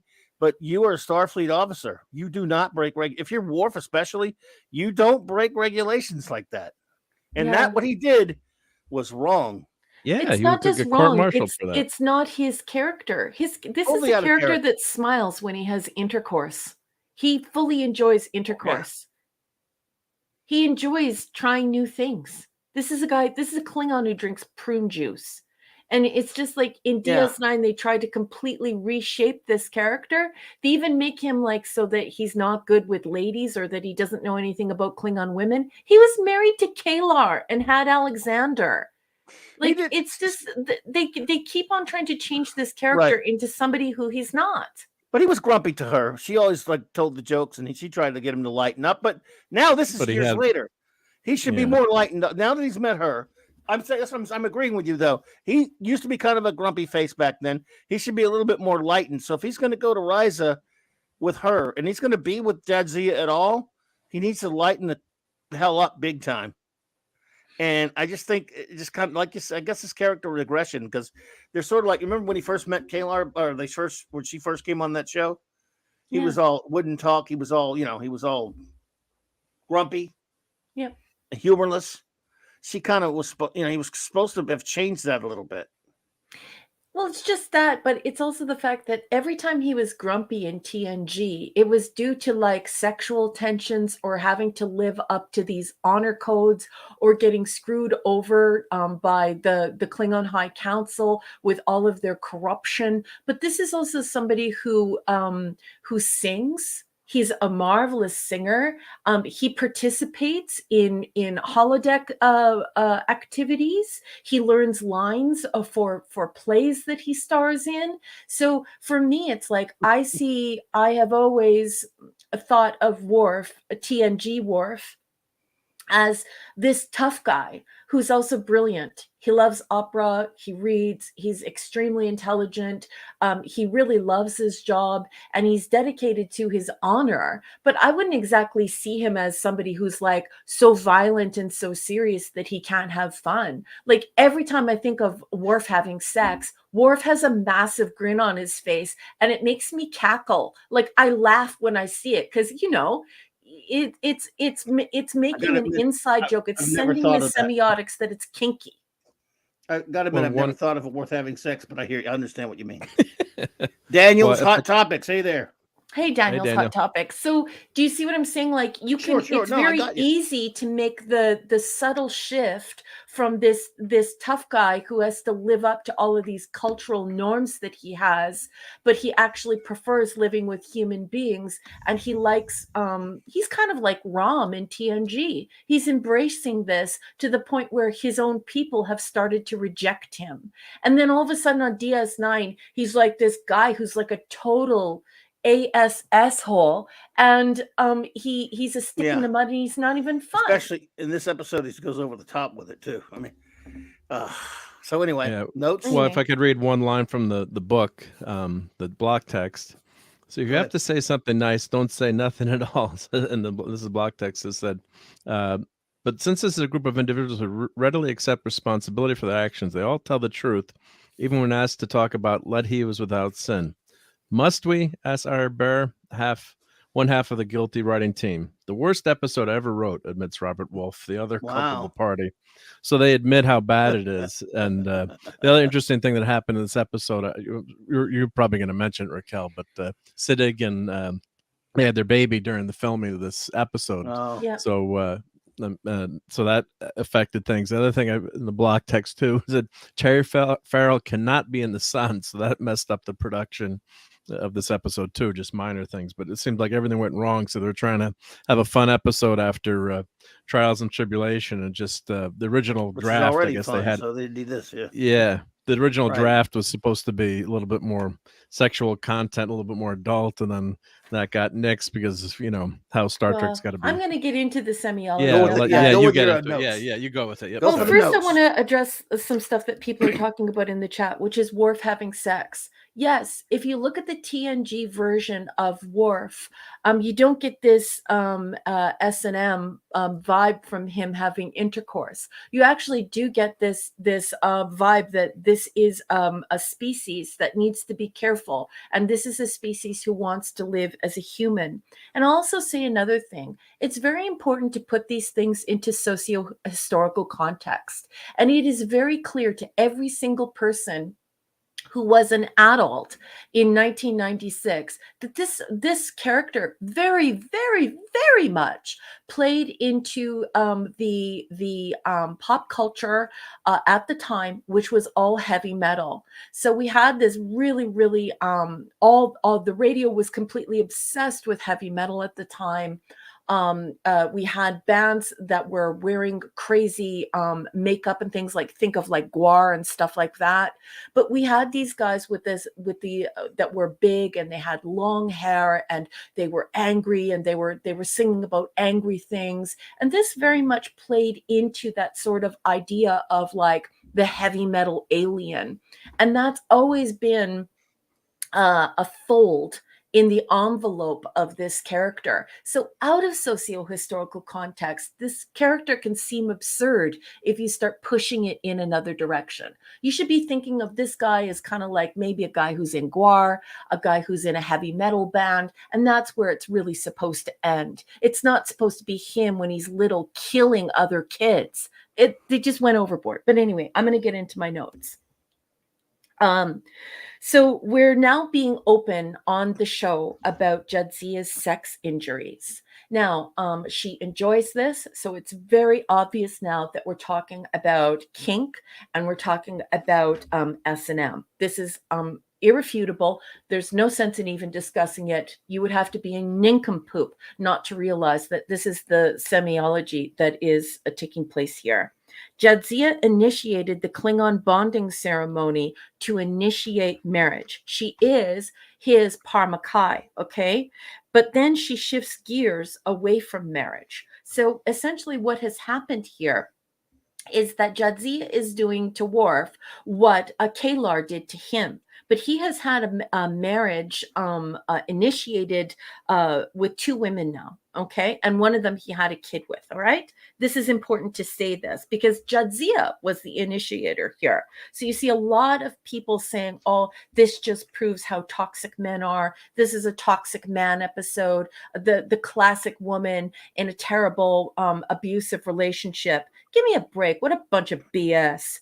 They wrote Worf as a complete jerk when he's not a complete jerk. He's supposed to be a guy struggling with his culture. They are subtly telling the story about fetish here.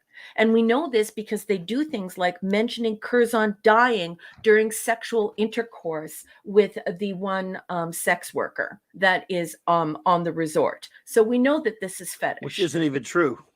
Yeah. It's not true, but they make sure that they say it because they're trying to send a message to the audience of what this place is and what it's actually about.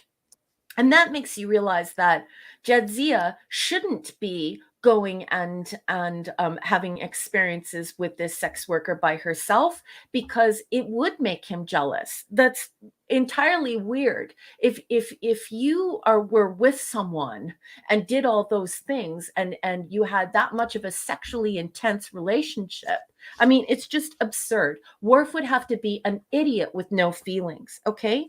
Now, the next thing that they talk about is multiple partners and open relationships. So they're not just talking about fetish here. They're also talking about multiple partners, which is a separate issue, and then open relationships, which is a separate issue, okay?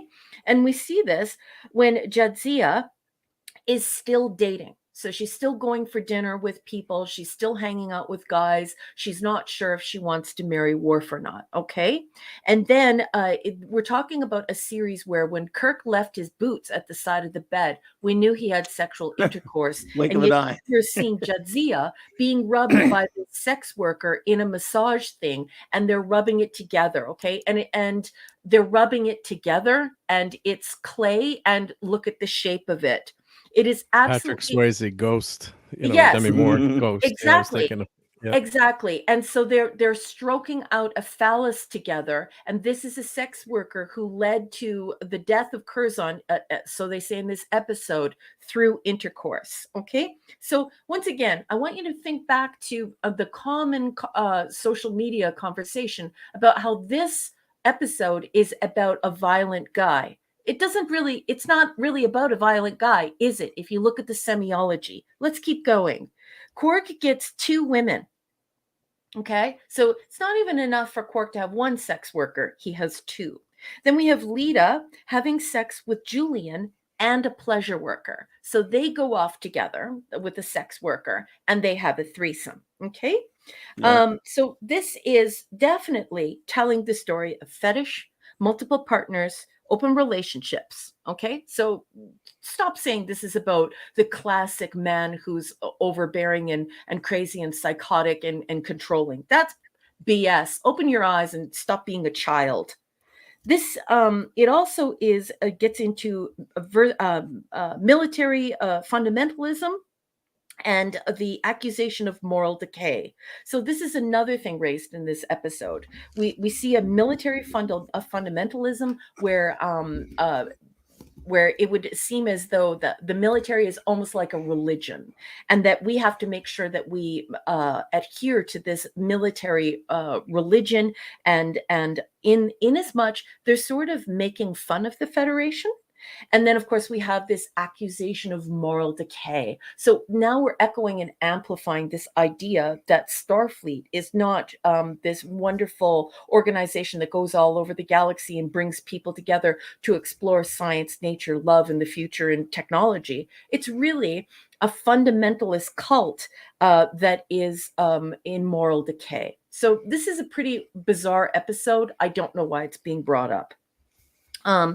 Then the argument is presented, peace and Jean's utopia isn't possible. So we have actual lines in the script that lead to this idea that the Starfleet could not exist and the Federation could not exist because the utopia isn't possible. And what Worf does to the environmental systems is absolutely absurd. He belongs in jail. This is an act of terrorism. He is a military officer in uniform on an alien planet. Under no circumstances would Worf ever do something like that. This is a man who believes in honor. He is a wonderful man. And like I said, when you think of him, think of like Dave Mustaine from Megadeth. That's who this guy is in socio-historical context. They're trying to make it seem like, the rough, heavy metal guy. Anyway, furthermore, we are presented with a false dichotomy. The false dichotomy presented in this show is you can have sexual decadence, okay? Or you can have war. How does that make sense at all? Why is that presented here? That is the most moronic thing ever presented in the history of Star Trek.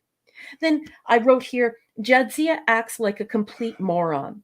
She says, I am scarred, or I'm sorry, Worf says that he is scarred by his childhood. And this story is utterly insane. It has no relevance here that he killed another child. The tie-in is moronic. And the fight at the end that he has with the fundamentalists is even more moronic. The conversation is absolutely absurd. Sexual decadence has absolutely nothing to do with whether or not they're going to go to war and why these people are doing illegal acts of terrorism on this planet. This might be the largest load of dog crap ever shoveled onto the back of Gene Roddenberry's Star Trek. It is appalling. It is sickening. It is gross. And worst of all, it's dumb. Wow, 100% agree. Agreed. Yeah. So number one, what is your your rating? Your rating of as if we didn't know of Let He Who Was Without Brains write the first episode. Okay, so now, folks, this is unprecedented. What you are about to hear is unprecedented. I give this episode an F-. Wow. I give it an F. I give it an F. Absolutely F this episode for sure. It's just nonsense. It's a bunch of garbage. I cannot stand when you're trying in the course of trying to be funny, you just write a character completely out of character. Worf would never act like this. He could be grumpy sometimes, like I said, but he would never. a Starfleet officer. He's a Starfleet officer. That he takes that seriously. Look how seriously he takes it. Okay, he basically let himself be ostracized from his own empire, his own people, because of his duty to Starfleet and the Federation. So he doesn't break. I'm sorry. He does not break rules, and he doesn't do anything that would get him a court martial. That should get him a court martial. And I would like to know. Did Cisco get told? I would have had this reported to him. I would have reported this to his commanding officer. Yep. And he should have got at least reamed out by Cisco for it. But anyway, so yeah, I'm giving it an F. What about you, Mark? Yeah, so I agree with that. Yeah, an F. I mean, it's just a horrendous episode all around, and the follow-up trials and tribulations was such a pile of garbage. And the worst part about it, and Raquel, you just said it so well. It's not that it's just a bad episode, but it goes against all the ethics of Starfleet. I thought the same thing as you, Clobbering Times. Yeah, Worf would have been reported for what he did, and part of it, you think it was maybe back at that time they were kind of wagging their finger, being didactic about morality at the time, and saying why can't we why can't we do this? Right. So they're attacking fundamentalism. I always think of, I was thinking the same exact thing. Starfleet can have both, right? You can have freedom and be who you want to be, and also defend yourself against all these people. I was thinking of the Swiss are armed beyond you wouldn't believe how armed Switzerland is, or not so much these days, but hospitals and mountains and underground bunkers. But at the same time, and everyone's in the militia. At the same time, they're constantly rated as the best country in the world to live in, or one of the best, the top 5. But so not only that, how does it have any bearing on sexual intercourse? Nothing. You could meet an amazing Navy SEAL officer who has the highest morals and ethics, who has gone around secretly saving the lives of people all over the world. And this Navy SEAL is just an absolute sweetheart of a man. He's brilliant. He leads his team and he's incredible. And then he goes home and he rocks the house, baby. The two things don't have anything to do with one another. Just because somebody is morally upright doesn't mean that they can't experience pleasure. And the fact that somebody put that in here as a false dichotomy is just absolutely horrendous. And the weird creating the phallic symbol together after declaring she killed the previous host through sexual intercourse, but Worf's being jealous. How old are you? Are you 2? Do you have the cognitive ability, the comprehension of a 2-year-old? Who wrote this? Always so stupid. We've already seen how Kirsan dies. Yes, it's totally ridiculous. They showed it, remember? Yes. Yeah, so they just contradict themselves. At least the everybody writer admitted start your reviews, my friend. Go ahead, sorry. That's okay. Yeah. At least they admitted how bad it was when they look back. But that's what gets you the most angry, is when they write things that are against what the characters would do and regress the characters.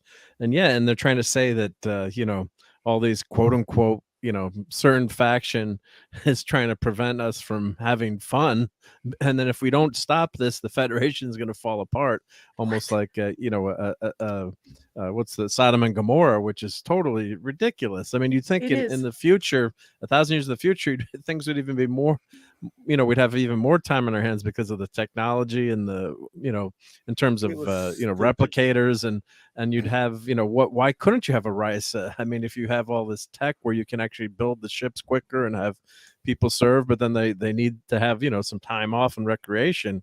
The two aren't mutually exclusive. And then the only thing I did like was maybe the speech by Worf, or when he was talking about what happened with him, but that didn't belong in this episode. But it was it was well acted in terms of realizing as a Klingon with humans, but then to have the kid die, why did they have to have the kid die? It could have said he was seriously hurt or something. And realize, like a Superman, why Superman didn't play football as a kid because he could hurt. Trying to transform the character into something that the character isn't, and it's just absolutely ridiculous. Handsome, strong, wonderful, powerful men who are brilliant at their job and brilliant at protecting our country, or at protecting the vulnerable. It doesn't mean that they're not good in bed. They can be good in bed, and they don't have to be debauched or weird or whatever. And if we ever did have a RISA and we all went to that RISA, the first thing that the person who runs the place, walking up to your wife and saying to your wife,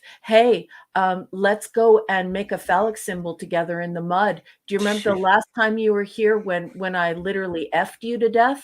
Like, come on. And So people sad. have the nerve to get on the internet and say that Worf is the aggressor here, and that this is the typical, the absolute typical example of an abusive relationship. What a bunch of horse shite. It is appalling that people are that dumb.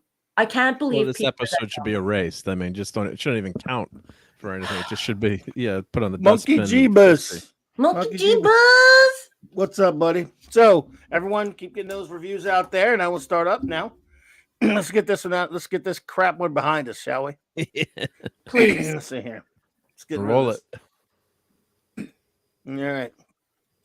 Katie, it said earlier, so we'll just count this as a review. I suppose it is.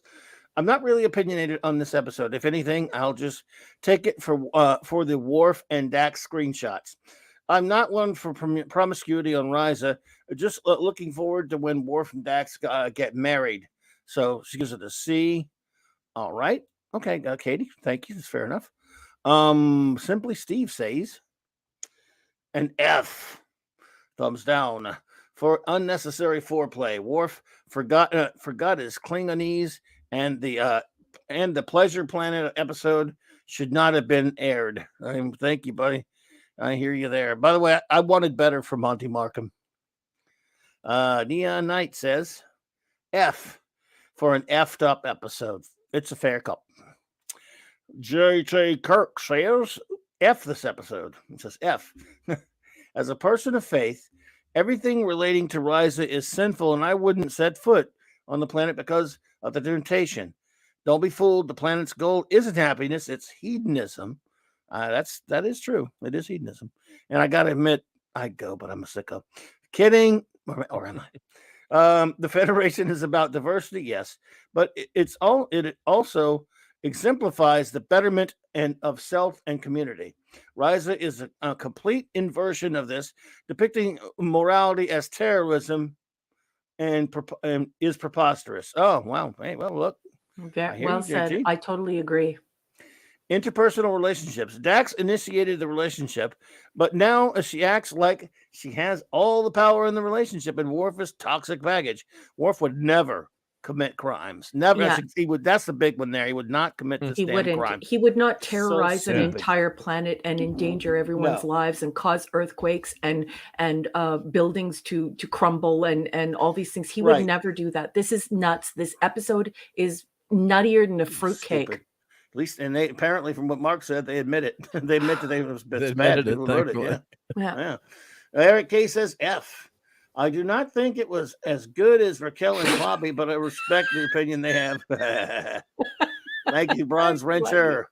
Scuba Pete says C-. Sung like Phil Collins. Worf's an easy lover. You dislocate your shoulder. Anyone else get a Risa seeing Dax in that swimsuit? Seriously, it felt like an episode of Fantasy Island. I think that review made watching the episode worth it. That did. That fixed it right there, buddy. Thank you. There goes the great Scuba Pete. Wolfie says, rating D. This episode sucks more than sitting on a Horgon. That would hurt. I would like to say before we go a little bit further, though, because I just want to make myself very clear. I agree with JT Kirk, and I'm an agnostic. And so, I think that doing that is totally unfair. And I think that, this isn't just about, what your convictions are religiously. This is also about blatantly playing with other people's feelings, manipulating people, and then trying to make it seem like you didn't do that to them. And where I come from, that's called gaslighting.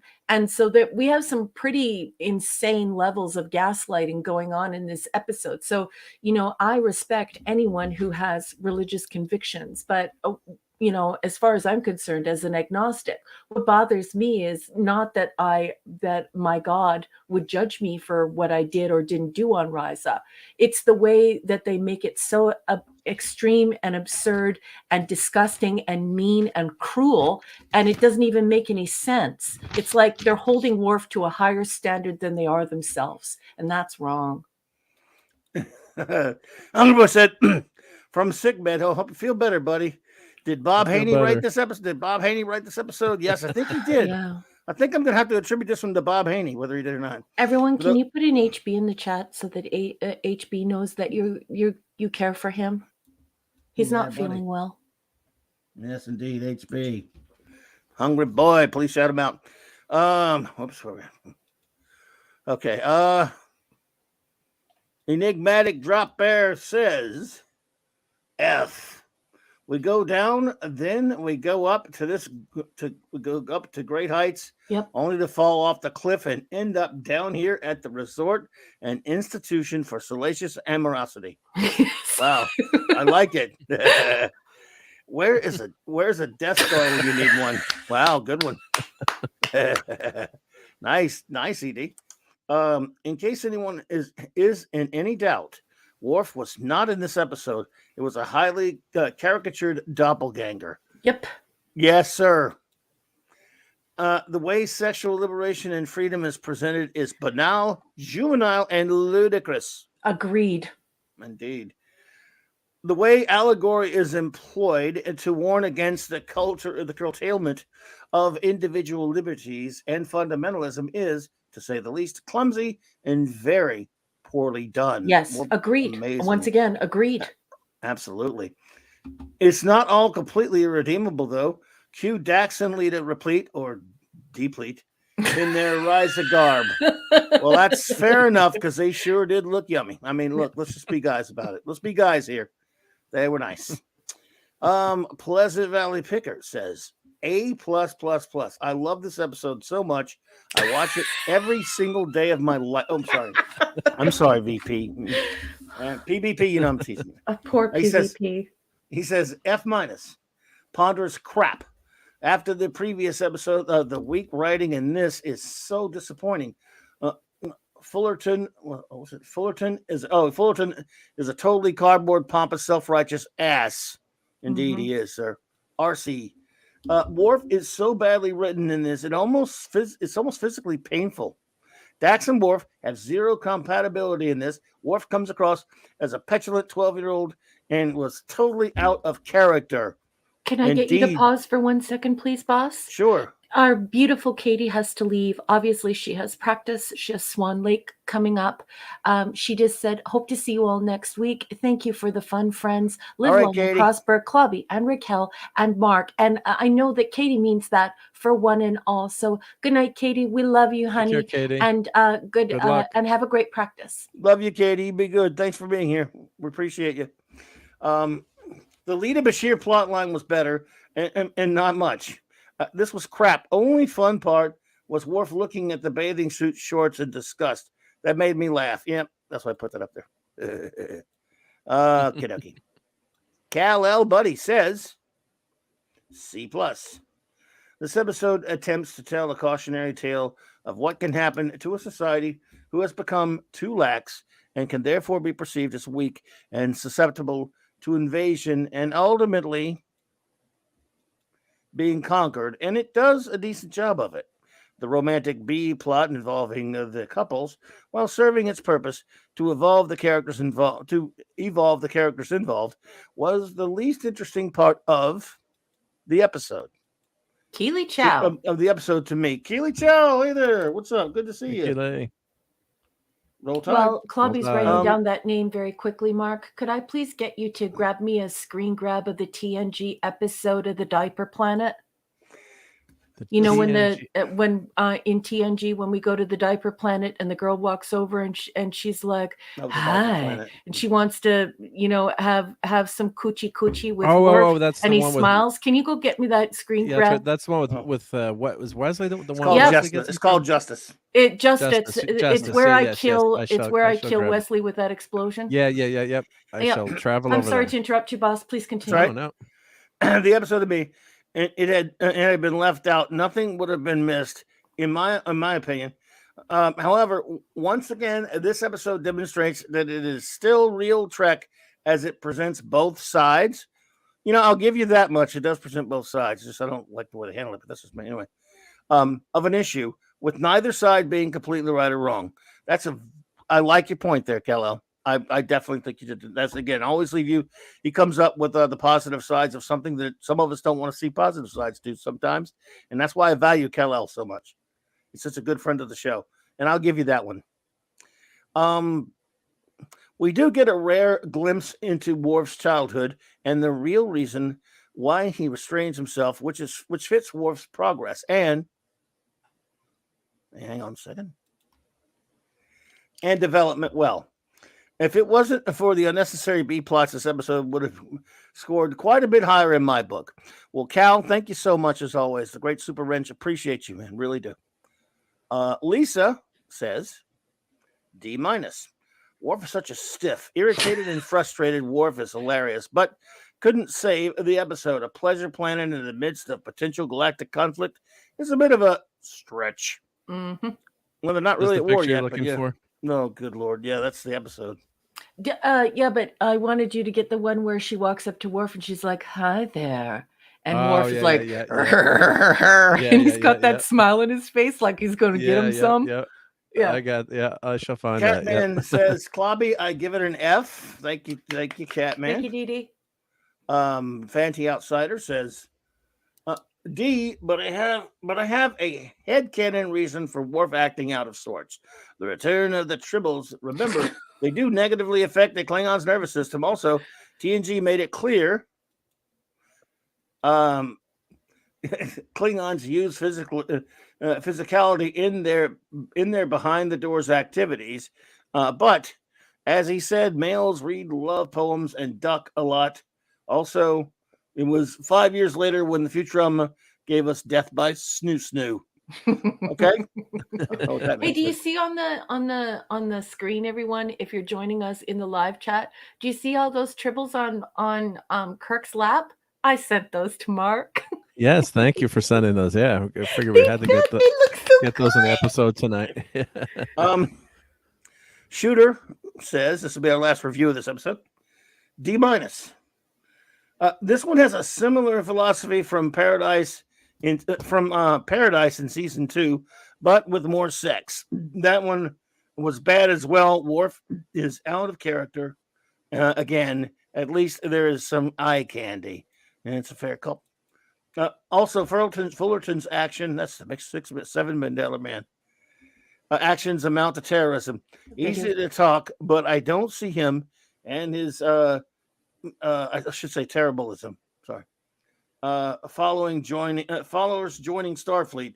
He doesn't care about saving humanity, just enforcing his ideals. True enough, sir. His kind are usually that way. So what are we doing here? We're ready to go into our final episode. Well, when I get the picture, I'll post that we can.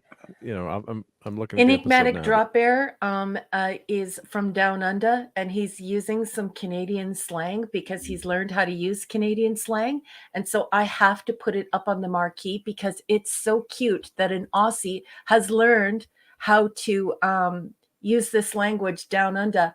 Did you see that? Hey, Michael. What? Oh, it's gone. Where did it go? Oh, must have. He's like, what did he? Oh, here I it see is. it. Yeah, I see it. That's it. Moose knuckles and camel toes on parade. Enigmatic Drop Bear, I love you. You're so funny. Hey, Michael. Good to see you. Hi, Michael. Let's see here. All right, so are we ready for our final episode of the Evening? Yes, boss. Let me just bring it up here. All right. Okay, I'm ready to go, boss man. Things Past. Things Past is season 5, episode 8, and it is prod code 506. We all watched this for the very first time on November 18th, 1996. I'm going to be reading the plot as it is written in Wikipedia. Let's do it. While returning a runabout from a conference on Bajor, Cisco, Odo, Dax, and Garrick encounter an unknown spatial anomaly. When the runabout arrives at Deep Space Nine, all four are discovered to be in a comatose state. Meanwhile, the four find No themselves spoilers. years in the past on Terok Nor, as DS9 was then called, during the Cardassian occupation of Bajor. I love your reviews. They appear to have taken the identities of Bajorans. Wah, wah. Odo, acting anxious and suspicious, reveals that the Bajorans whose lives they have assumed were executed for an attempt on Cardassian prefect Gul Dukat's life. Although they were innocent of the crime, inconsistencies soon pop up. You're telling me. Thrax, Odo's predecessor as chief of security, is present, but Garrick discovers that the current date is during the time when Odo was security chief. They set about finding a way to escape the station and avoid execution, but when the assassination attempt is made, they are arrested as Odo predicted. Odo pleads to Thrax to conduct a thorough investigation, which will exonerate the Bajorans, but Thrax is implacable. Odo is eventually forced to accept the truth. It was himself, not Thrax, who had the Bajorans executed, although the evidence against them was largely circumstantial, as Dukat simply wanted to make an example of them. Wah, wah. He admits that he cared more about the rule of law, and he just vowed to never do that again. The four awaken in the infirmary, where Dr. Bashir reveals that, get a load of this, folks. Are you holding on to your hats? Listen to this, okay? Just listen. The four awaken in the infirmary, where Dr. Numbnuts reveals that the anomaly triggered a telepathic experience. Odo was thinking about his guilt over the executions at the time the runabout encountered the anomaly. In the final scene of the episode, Kira Nerys, the Bajoran first officer of Deep Space Nine and Odo's good friend and future girlfriend, asks Odo if there are any innocent people who died on his watch. He replies that he can't be sure, but that he hopes not. I'm not even sure if I want to talk about this episode. It's so bad. So I'm going to put it over to the boss first. Oh, you make me do it. I can't let the boss. Poor guy. Broach. I have some extensive notes.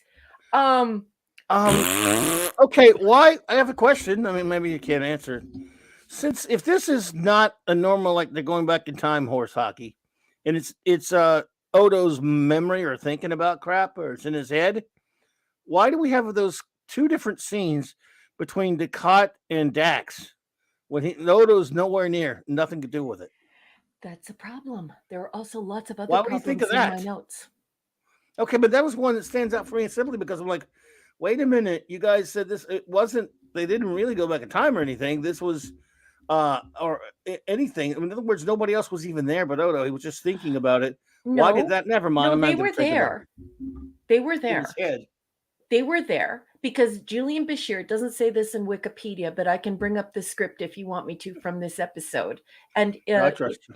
Dr. Bashir actually says that it was telepathic, but the reason why he was able to manifest it is because he still has the godlike abilities of a changeling.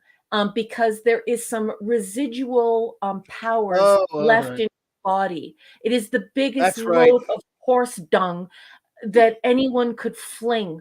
It is just absolutely absurd. Only somebody who performed a frontal lobotomy on themselves could get into this episode. It is absolutely the dumbest dumb of the dumb. Let's see, Malik D. Wildman. I don't think I've seen you here before, but welcome. I hope I said that correctly. Yeah. It's good to see you. Mental Link. Thank you. And yeah, okay. You know why I forgot that? Because the episode's so unbelievably dull and annoying and stupid. Yes. I guess it made me even more annoyingly stupid than I already am. So notes. Let's get the notes. Let me answer Zathras. Zathras, yes, I do watch this every single year in a linear fashion. I start at the beginning and I end at the end, and I watch roughly 2.5 to 3 hours of Star Trek every single day, and I do it while I'm on my machine. Right. I run 5 US miles, not 5 Canadian kilometers, but 5 US miles a day. And so that's when I watch this. We don't mind loaning you our miles. Okay, here we go, guys. More time travel. It feels like every second or third episode. I am so tired of this now. No matter how they try to make it feel special or new, it is complete and utter. Especially with so bad for Jadzia you. actually says Jadzia actually says this when they're talking about how they went back in time together. I can't believe she says this. I actually feel so bad for her. Like, this is a head desk moment. She says, and I quote, "I just ran out of speculation." What happened to you? Oh. Anyway, Odo is concerned about messing up the timeline. I find it weird that Cisco is 100% sure they're going to get back to their own timeline. So how do we reconcile Odo needing to revert to a liquid state? So he doesn't revert to a liquid state on the Defiant. He doesn't revert to his liquid state when he's on this Terok Nor thing. And yet, we're told that he has created a changeling link. It is a mental link, and yet they were physically there. So they were physically there. Well, apparently they were physically there because they were occupying other people's bodies, right? Okay, Which is why they leave their bodies on the Defiant and they go there, okay? Why would they speak to Thrax normally, knowing now that he's a changeling? So when we get out into the hallway and Thrax reveals himself to be a changeling, why did he go back to him and talk to him as though he was the Cardassian security officer? That's another thing that they should have never allowed. It's actually hysterical. It's almost like they thought that might have happened before, so they left it in the cut. Anyways, it's weird. They were locked in the link, all of them, though it was Odo pulled into a telepathic link as he reached out for other changelings to deal with his guilt and only found Garrick, Jadzia, and Cisco. All 4 of them are solids, but they're drawn into these other bodies. So Odo encountered an anomaly in space. He becomes a changeling telepathically to relieve his guilt through 3 other human beings by going back into the past and inhabiting those bodies. This, and I wrote in my notes, is FUCKING, insane. I put, then what makes was it just me getting lost watching this episode? I'm like, what's going on? No, there's nothing wrong with you. It's just that you're not stupid. So then the Kira speech, when she walks in and she's like, "Did you do this to anybody else?" It just, it literally, like, it makes you want to throw things at your TV, but you don't want to replace your TV, so you don't. For me, this is when I get down off my machine. I go get a glass of water, or I go and I empty the washing machine or the dryer. Anyways, this episode literally makes 0 sense. There is absolutely no way to defend it, even if you are the Mikhail Baryshnikov of mental dancing to get this done. There's no dancing out of this. This is possibly the dumbest Star Trek, far and away, much dumber than Spock's Brain. Like, Spock's Brain, that's an Academy Award-winning movie compared to this crap. I'm not sure there is. Saying that it's not actually time travel. I'm not sure it's actually time travel. I can't figure out what it is or not. No, it is time travel. But, okay, it is. So you're on point. Stuff took place in the past. That's what we need you, Captain Finity. We do need you, Captain Finity, yes, but you needed to pay very close attention, right? So go watch this episode. No, don't go watch this episode.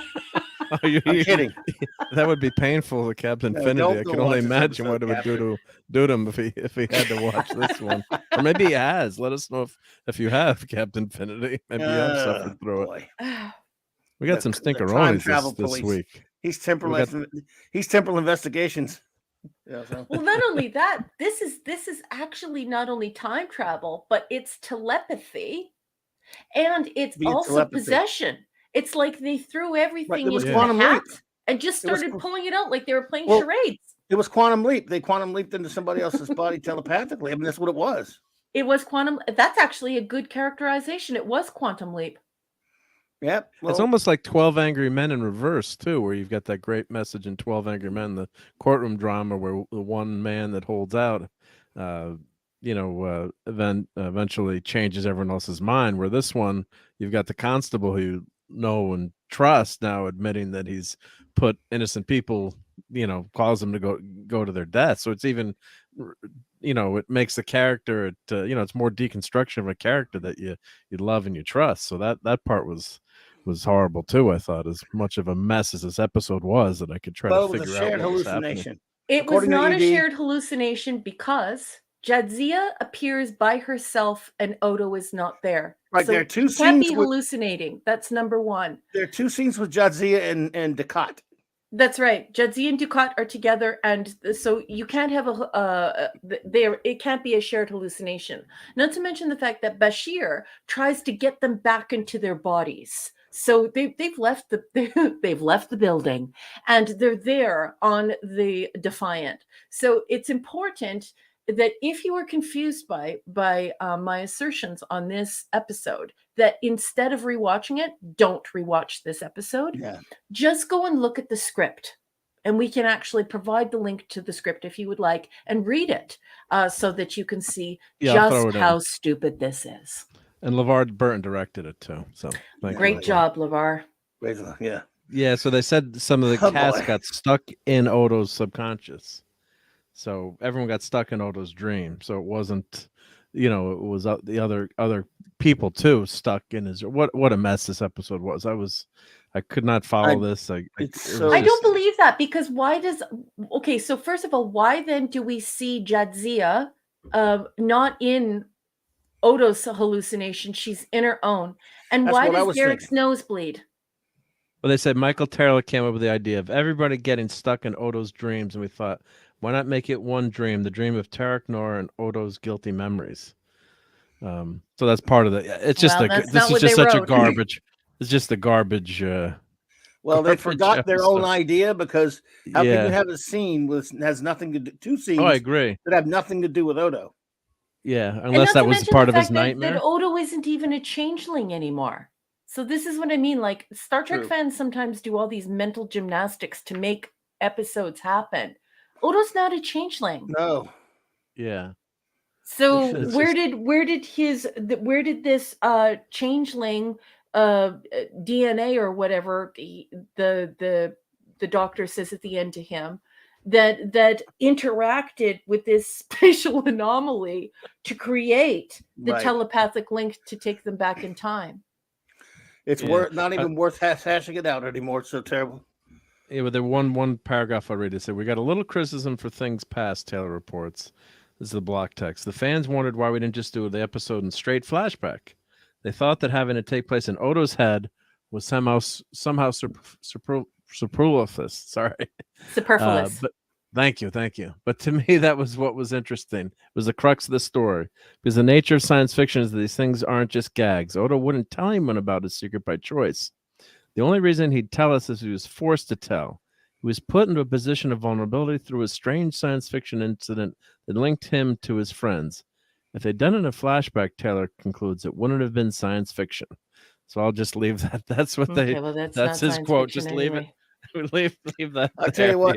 Yeah, let it shared hallucination, whatever it is, just sucks. Yeah. If that's what they said, that's not what they put on screen. Because I come from, if you're having a hallucination and you've drawn people into that hallucination, then people in the hallucination cannot hallucinate separate from you on more than one occasion. So I just think that's weird. But this is what I mean. They're probably trying to cover up their tracks because they know they look like nincompoops. And to tell you the truth, Star Trek fans will more than oblige them. You would not believe, like, Nadia Comaneci I think that's how you pronounce her name. They will go to Olympic levels of gymnastics to make these episodes happen. No. I think that this is possibly the dumbest thing ever put on TV. It doesn't Wow. make any sense, and trying to make sense of it actually pisses me off. But at least it's not as well. Sorry, but I was just gonna say, at least it's not as. In some ways, this is just a really bad episode. But the previous episode we looked at was Bob Haney. Yeah, it was just Bob Haney. This is Bob Haney. Yeah. This is Bob Haney stuff. All right, number one. What is your rating of? It's an F-. Biggs Bass.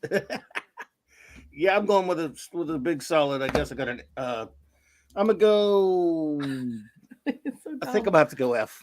I can't. I was about to give it be nice. It's just too. No, I mean, it just makes no sense in any possible way. I hated that crap at the end with Kira and Odo. I hate it. So F. I'm gonna F it. I'm gonna be in lockstep with you. But I'm gonna F it. Mark. Yeah, I guess. Yeah, it's an F too. It's just when I was watching, I couldn't even know what was going on. Yeah, it's incomprehensible. It's not even watchable. I'm so pissed off. I'm actually looking up the script right now. I'm so angry. Rage. Let He Was Out Sin was more, didactic and more, the social commentary in some ways made it worse. This was just a total incomprehensible pile of steaming attempt at Star Trek. It was just that bad. Okay, so it's not, they weren't locked into anything telepathic. Are you ready? This is why I said what I said. Now listen to this stupid SHIT with SHIT on top. Bashir, as far as I can tell, the four of you were locked in some sort of version of the Great Link. Odo, the link? How is that possible? I'm a solid now. Bashir, well, it seems you're not as solid as you think. When I ran a neurochemical scan of your brain, I found residual traces of morphinogenic enzymes, which I've only detected before in changelings. Odo, when the plasma storm hit, the runabout, it activated the enzymes and initiated a telepathic response. So this is when it goes right off the rails. Wow. Bashir, your mind reached out to find other changelings to form the link, but all it could find was Cisco, Dax, and Garrick. More insanity. Odo, and just before the accident, I was thinking about executions. Somehow being in the link must have being in the link. Okay, this wasn't telepathic. He was in the Great Link. Somehow being in the link must have forced me to relive it and admit the truth about what I had done. So he's saying that when he was in the link, it forced him to relive it, but he was thinking of executions right before it happened. Keep on going. Bashir, this would make a fascinating paper, although I don't intend to write one. Bashir, if you have any questions, you know where to find me. Kira, when I first read your report, I didn't know what to think. That's okay, Kira. Neither did we. So I said to myself, that's all right, Nerys. You're stunned. You need to let it sink in a little. But it's been 2 days. Odo, I still don't know what to think. Odo, I'm guilty. What more is there to say? Kira, maybe nothing. Maybe a lot. I believed in you. A lot of people did. You were special. You were the one man who stood apart from everyone else. The man who stood for justice. Now what?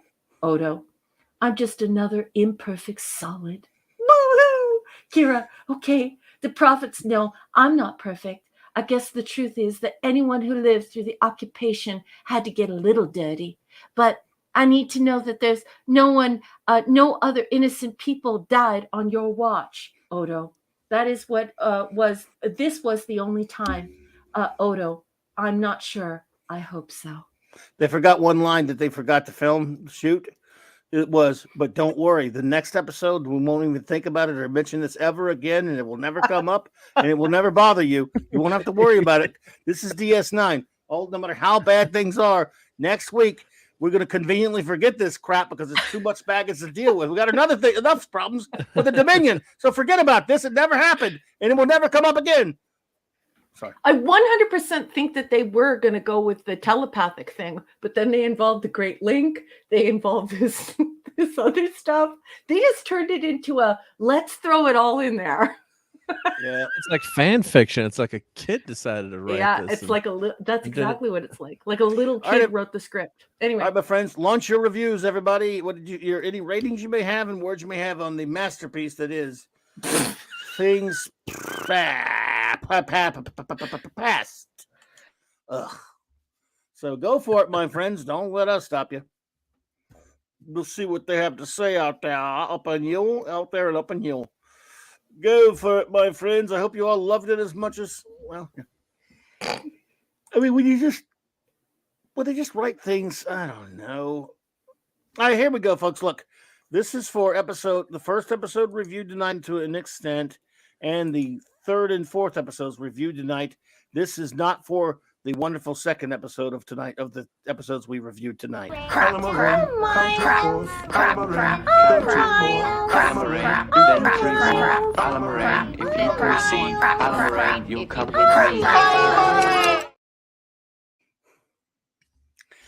Okay, let's see what some reviews we got so far.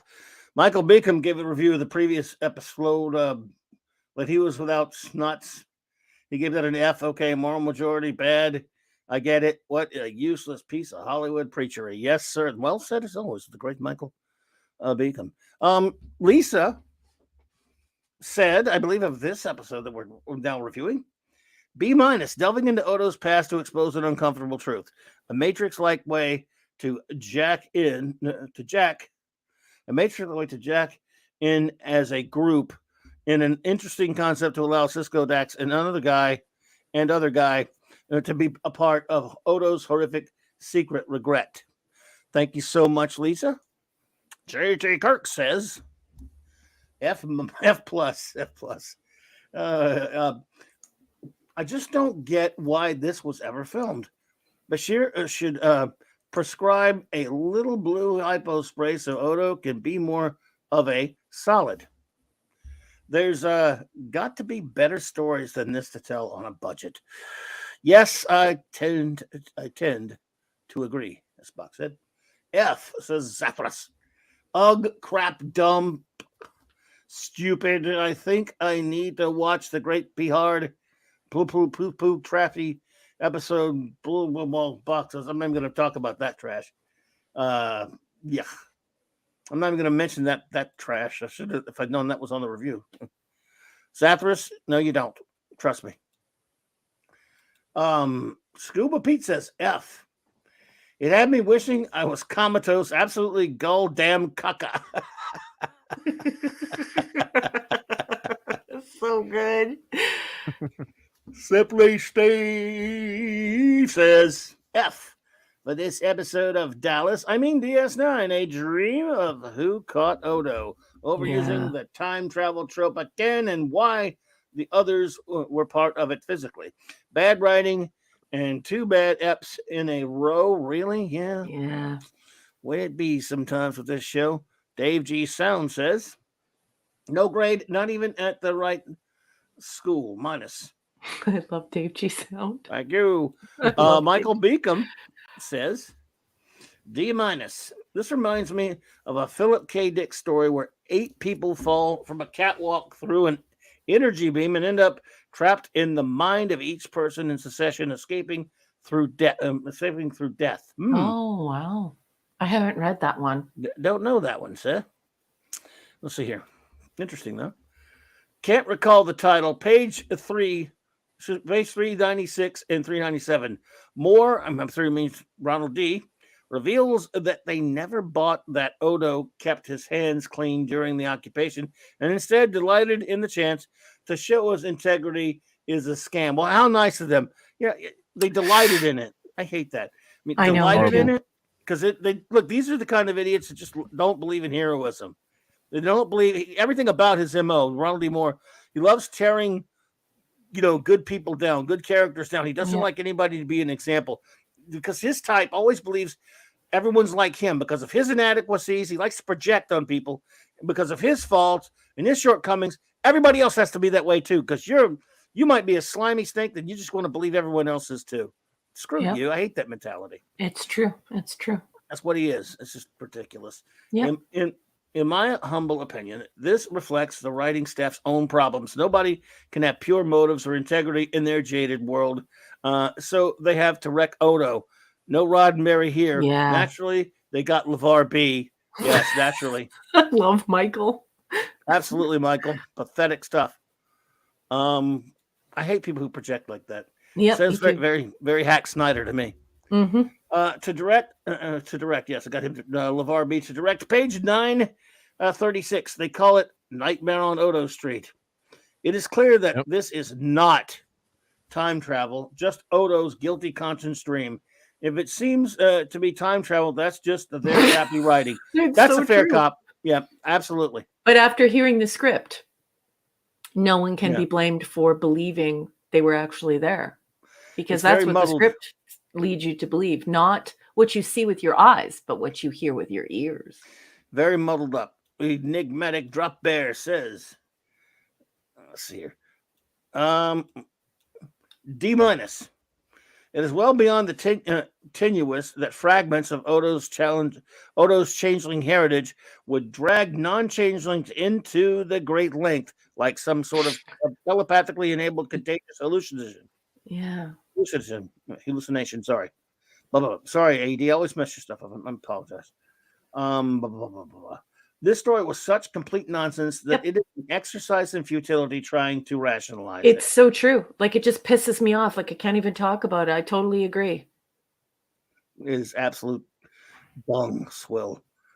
Among its many non-achievements, this story also managed to put a skewer in Kira's and Odo's up to this point solid friendship for no particular reason, no good reason. Well, it's just like you said, though. It's more trying to take down Odo because we can't have good people on the show. No, these people like to tear down rather than look up, rather than to make someone too inspiring. When there's a character that's been set up as very inspiring, they can't wait to give him Fleet of Clay. They can't wait to make sure they just absolutely knock them down a few pegs, and it's for no good reason other than it's about their own personal, pathetic shortcomings. Mm-hmm. And it wasn't even clever. They literally put blood on his hands. Like, you didn't do anything clever here more. No. You literally put blood on his hands, and what that makes you feel good? Because you removed hope from a character that is a hopeful character. Somebody who would make people believe in truth and in justice and in someone who is caring for people. Yeah. Put literal blood on his hands. Bravo. Slow clap. Yeah, it's not 100%. It's not like they had a twist where Odo maybe screwed up a little bit or did something wrong, but then saved the people. That's what a good, real Star Trek writer would have done. He would have figured out a way to save the people. And in the end, you can have your hero take that journey and make mistakes and go up and down those peaks and valleys. But in the end, he's got to be a hero. He's not going to mess up like that. So yeah. He just called it impressively crappy writing. That might be the best review all night. Exactly. Pleasant Valley Picker says F. Odo backstory building was okay. Garrick, always good to see. A bit of Ducat was nice too. Still, as an episode, was crap. Only watchable compared to previous one. After good start, season 5 in trouble. Yeah. Has anyone asked for the triple Carbona yet? I'm just wondering. Again after Shooter says D-. This episode is messy and dark, both visually and in tone. It also necessarily destroys Odo's credibility. Yep. At least we had Garrick also boosts an episode score. Garrick always boosts an episode score. He says, he loves Garrick. Well, Garrick's great. Yeah, I love him too. Worse, Kira was in Odo's position. Kira was in Odo's position way back at season 2's Necessary Evil. But at the end of this one, Kira is far more critical of Odo. Don't worry, they'll never bring it up again. They do have continuity on the show, but never when it actually means something. Never when we need it. Never when all kind of crazy crap happens, and then 20 episodes later, they do something totally contradictory. Also, in Necessary Evil, it was Odo's first case. Yet he didn't bow to pressure to name someone yet. He supposedly got lazy later on. It just doesn't fit. That's a good point, Shooter. It just does not fit. True. Kal-El says, B. This episode tells a decent story of Odo's role on Torak Nor while simultaneously forcing Odo to confront his past actions while working for the Cardassians. While more character-driven, rather than pure sci-fi, it was done well enough, and one can see Odo's struggle throughout. At first attempting to avoid dealing with the truth and what happened before coming to terms with it. Let's see here. Kira and Odo's conversation at the end of the episode shows that although Odo is no longer on the pedestal that the Bajoran people had placed him on, Kira understands that it was difficult. It was a difficult time for all involved, and they both hope that Odo's actions were the only instance of his faltering to uphold justice. A decent story with some interesting attempts at character development. Michael Beacom has something else for us. He says, retrials and tribulations, A+++. This is what real Trek love looks like. Done for the 30th anniversary, just the best. The assignment, C.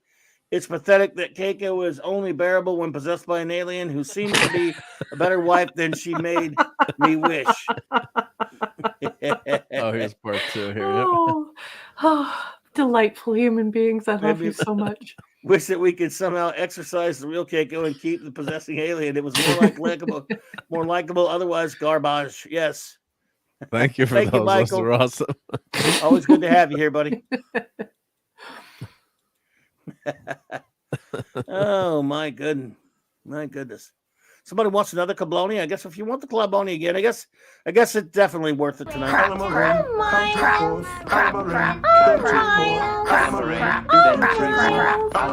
If you perceive Alamarine, you'll cover with Yeah, so let's get that crap out of here. Done with that. Stuff. Oh man, they only made up for it by having trials and tribulations. Wow, thank God we had that. I did find some slides from that episode if you want to. Sure, next week, folks. Show that. By the way, next week 4 more episodes. Listen, I hope we have a better percentage. Well, yeah, do what you got to do. Okay, yep. Let me present that. Look at that Gorn. Plorn. Mail that Gorn to me. Yes. This is what you're looking for, Raquel, maybe? Yes. He looks up at her with a smile on his face, and he's like, he's like, and look at the gentle hug, and he's like, look at, I'm hugging boobies. Nice place, nice planet. Yeah. Nice planet. Yep. This is what I'm saying. So, like, that's how he should act at Risa. Yeah. That's exactly how he would have acted at Risa. This is what I'm saying. It's not like that. It's like people think that like Worf became his true self in DS9. He did not. It's a bunch of crap. They just pushed him to be weirder and meaner and more absurd because I don't know, because they liked it, but that's not who Worf originally started as. Yeah, these few lines here are very illustrative of that, I think. I'm not concerned with pleasure, Commander. I am the warrior. I am a Klingon. For what we consider love, sir, I would need a Klingon woman. Yeah. Well, we're Trill. Right. This is what I'm you just don't saying, have to right? read that one, but yeah. If you're somebody who started with TOS and you had all this time to be with TNG, and then DS9 comes along in 1996, you're like, what? Because it just doesn't make sense. We all thought that he was like one of the guys from the heavy metal videos that were all over the TV at the time, and he was an alien species, but nobody ever thought that he was capable of murdering somebody or killing somebody. That's not it at all. They thought he was all about honor, and he definitely liked women, and he could be gentle with a human woman, trust me. Yep, he had that stupid relationship with what's her face. So Troy. What's her butts? Yeah. So, well, there you go. Why are you? And showing- Kalar wasn't fully It's like Klingon. I can't resist. Must you show more? Get off the Wesley crap, man. You Yeah, but he's gonna. dude. Moose knuckles and camel toes. Your agonizer, please. That was the end of Wesley almost there, right? Yeah.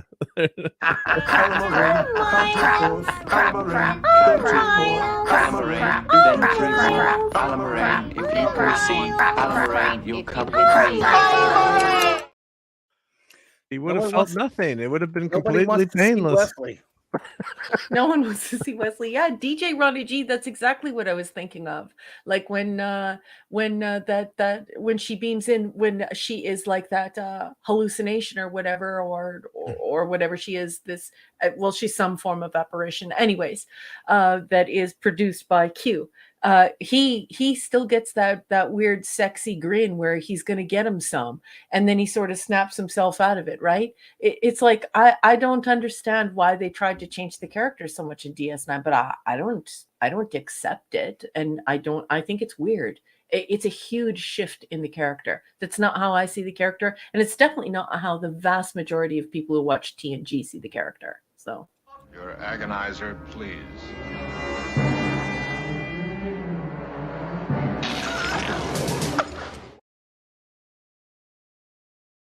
Wesley's in that one too. Yep. How about the I've had enough of you? you deserve that, Mark. You 100% deserve that. I'd have to find it. I don't know where it is. Where's that one? There, hiding? there, I got it. I have had enough of you! Thank you, Rob. It's okay Alter, if for being a new member. Welcome, Rob Yay. Altus. Thank you, sir. Oh, well. Looks like we got it done. I mean, it Was was it quick? painful. 3 hours.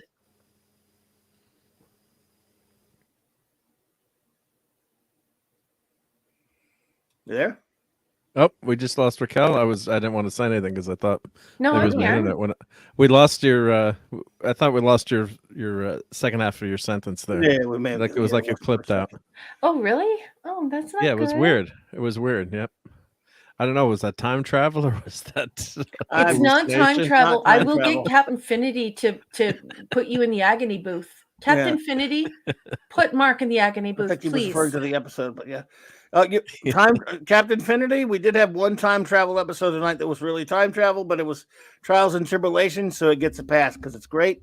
Yes. So your services turned out to be, this last episode wasn't time travel, so your services weren't required. But we always keep you on standby when we need you for the time travel police. They made you think it was time travel, but it actually Right. wasn't. It was a mixed bag of absolute complete horse shite. Horse hockey, as Colonel Pottery say, horse feathers. So anyway, well, look, everyone, we got it done. We reviewed 4 more episodes. We got through 4 more of them. We did can it. We just talk about Trials and Tribulations. Yeah, we should just should have done the I whole feel- show just on that. I feel proud that we got this done. We should have done the whole show just on Trials and Tribulations. Well, boss, people have set us out to do a job. Yeah, we got to do it. Well, We do. Yep, we sign on. So should we bring this up? I mean, I What? think we should just bring this up. What? Everyone, I just want everyone to know that I will not be watching The Filth. I will not be watching P Hard Part 3. Oh, I know that you are probably hearing things about it, and so I just wanted everyone to know that it's a super hot topic right now. I will not be partaking in it because we're not I going to don't talk eat about poo. that here. Yeah.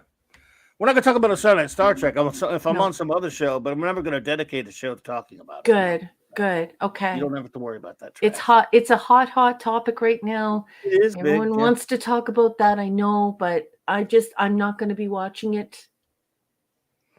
Yeah, I watched. Don't eat poop. I watched it, but the first one. I watched anything, but we're not going to talk about that. Yeah. Oh yeah, watch Party for Trials and Tribulations. That's fun. That's a good idea. Oh yeah. Yeah, See, yeah. there's Yeah, we could do that, automatically good That's stuff. a good idea, Shooter. Yeah, absolutely. But this one was just a delight. This episode's wonderful. So, Yep. Yeah, I did watch the first episode of Picard too. P P hard. hard. Yep. Yep. Let's not even get into it. Yeah, we won't get into it. Mark, Just saying, I thank did you for watch all it, of though, your Did I? help tonight. You were terrific. Thank you.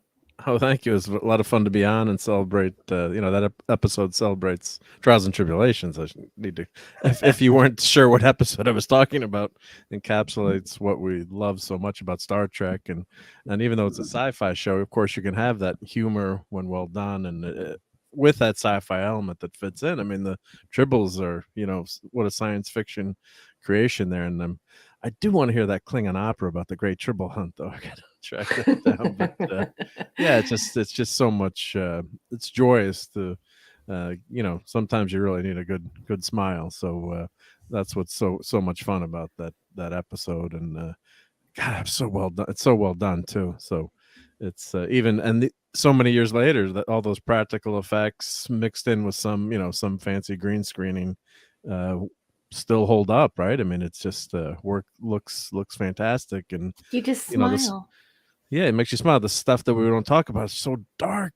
Even the bridges are so dark. It's like, Yeah, they have light bulbs for in the future. that stuff. Everything's I know. I'm sorry, but I just to contrast why I love the old stuff so much. Oh. I will say this though. Yes, Kal-El, I did watch Doomcock's, our good buddy Doomcock's great review of that.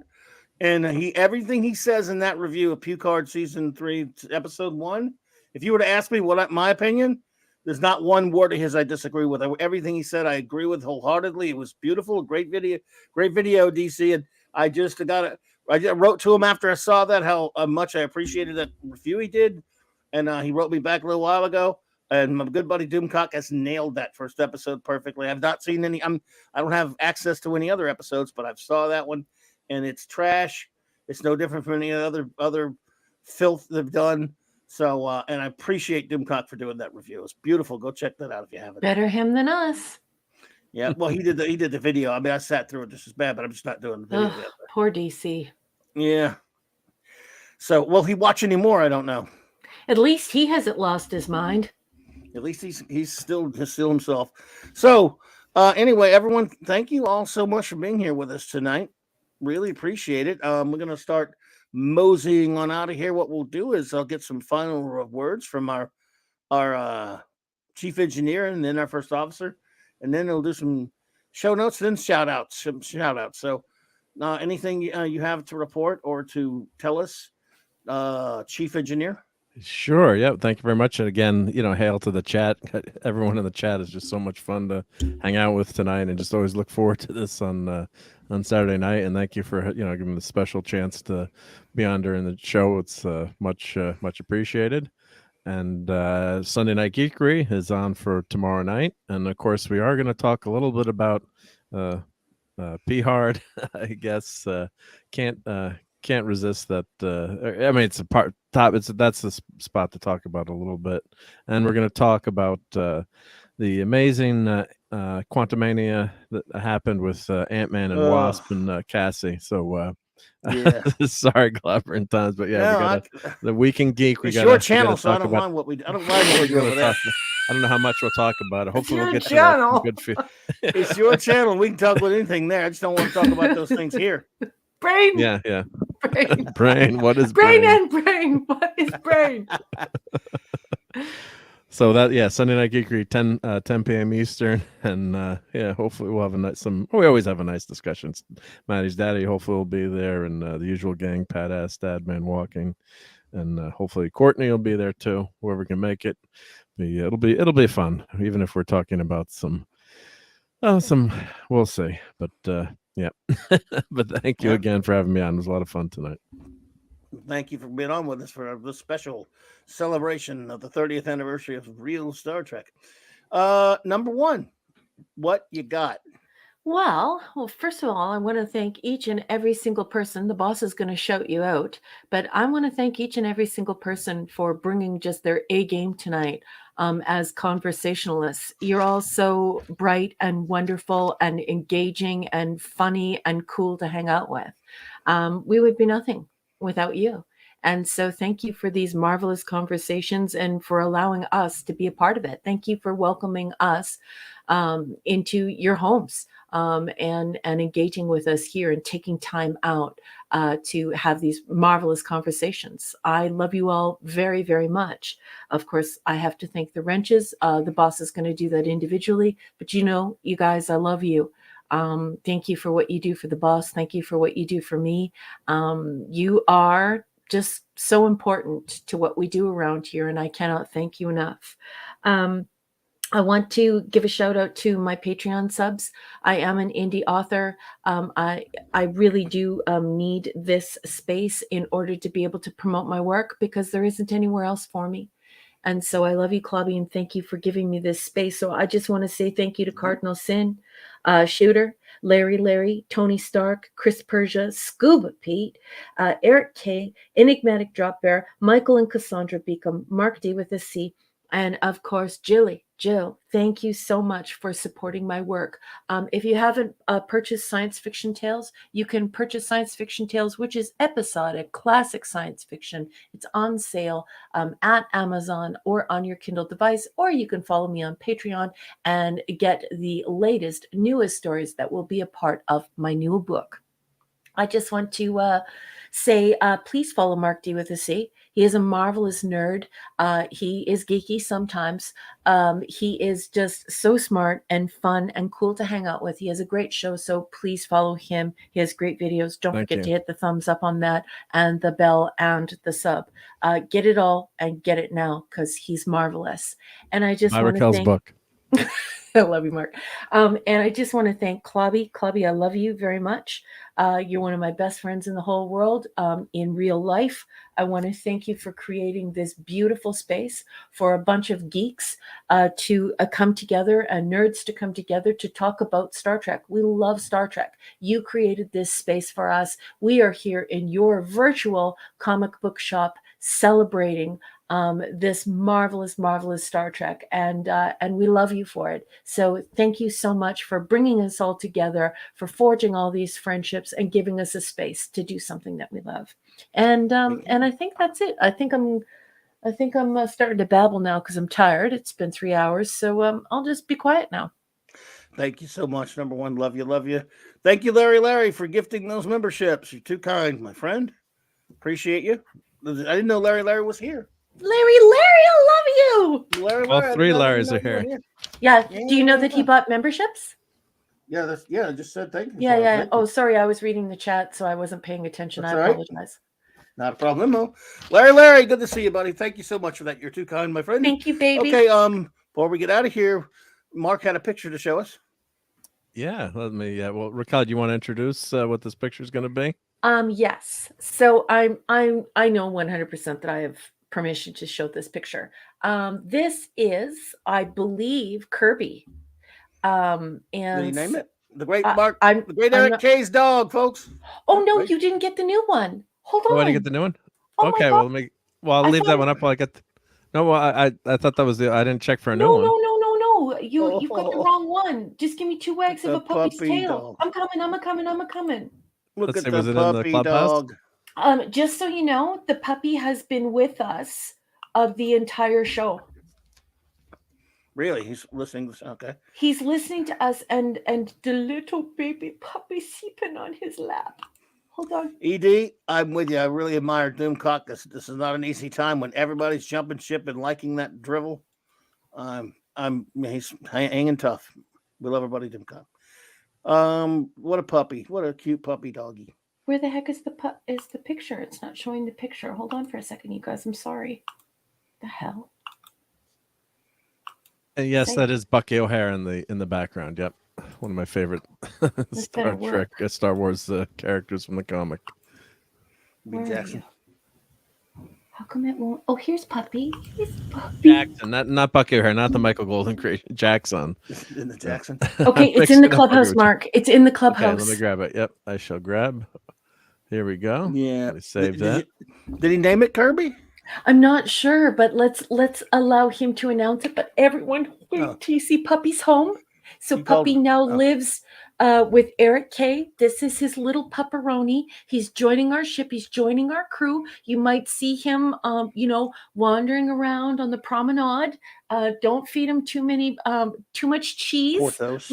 We have to be careful. We don't want him to get the little chubbies. At least you didn't name him Clobby. That would have been disturbing. Oh, this dog is gorgeous. This dog is ridiculously gorgeous, and I love him sitting on Eric's Oh, lap. look at that puppy. I love puppies. He's got little puppy dreams. Yeah, there you go. You got it, Mark? Oh, There you go. Oh, there you go. home. So everyone, Aw. I want you to welcome our new crew member. He is a regular part of our crew now. Like I said, don't feed him too much cheese. He's our pepperoni, and I believe his name is Kirby. I think so. What happened? What I happened? don't know. Oh, it's not. Oh, did it go away? You can see What? it now? No. We're asking Eric for an update, a name update. Did we do Oh, Kirby? okay.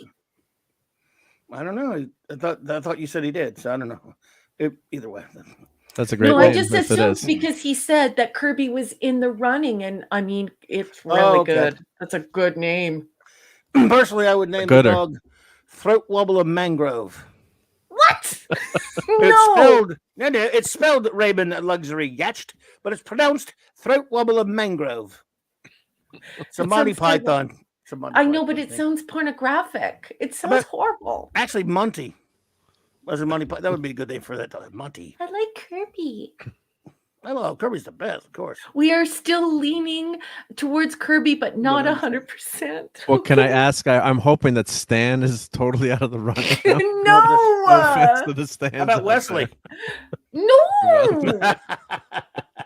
It's terrible. No. You guys are awful. Anyways, congratulations. All right. Well, show notes, my Do it, friends. boss. Do it. As soon as you get the get it. Right. Love the puppy. All right. Let's see some show notes, everybody. Of course, let's see. What are you distracting them for? Show them Well, Jackson. because they wanted to know who the character was in the background. So that's Not Bucky O'Hare. Jackson. not Bucky O'Hare. From Star Wars. But where were I? Tomorrow night, of course, as the aforementioned Saturday Night Geekery on Mark's channel, will be hanging out over there, 10 p.m. Eastern.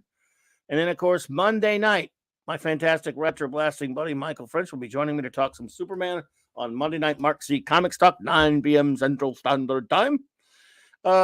Should be hanging out on Midnight Says After Dark on Tuesdays and Thursdays. Usually I'm there at 6 p.m. Central with Tom and his illustrious gang over there. And 7 is usually when I go for Loki's Comic Book Roundtable on Wednesday nights. Just depends when we're having that or not.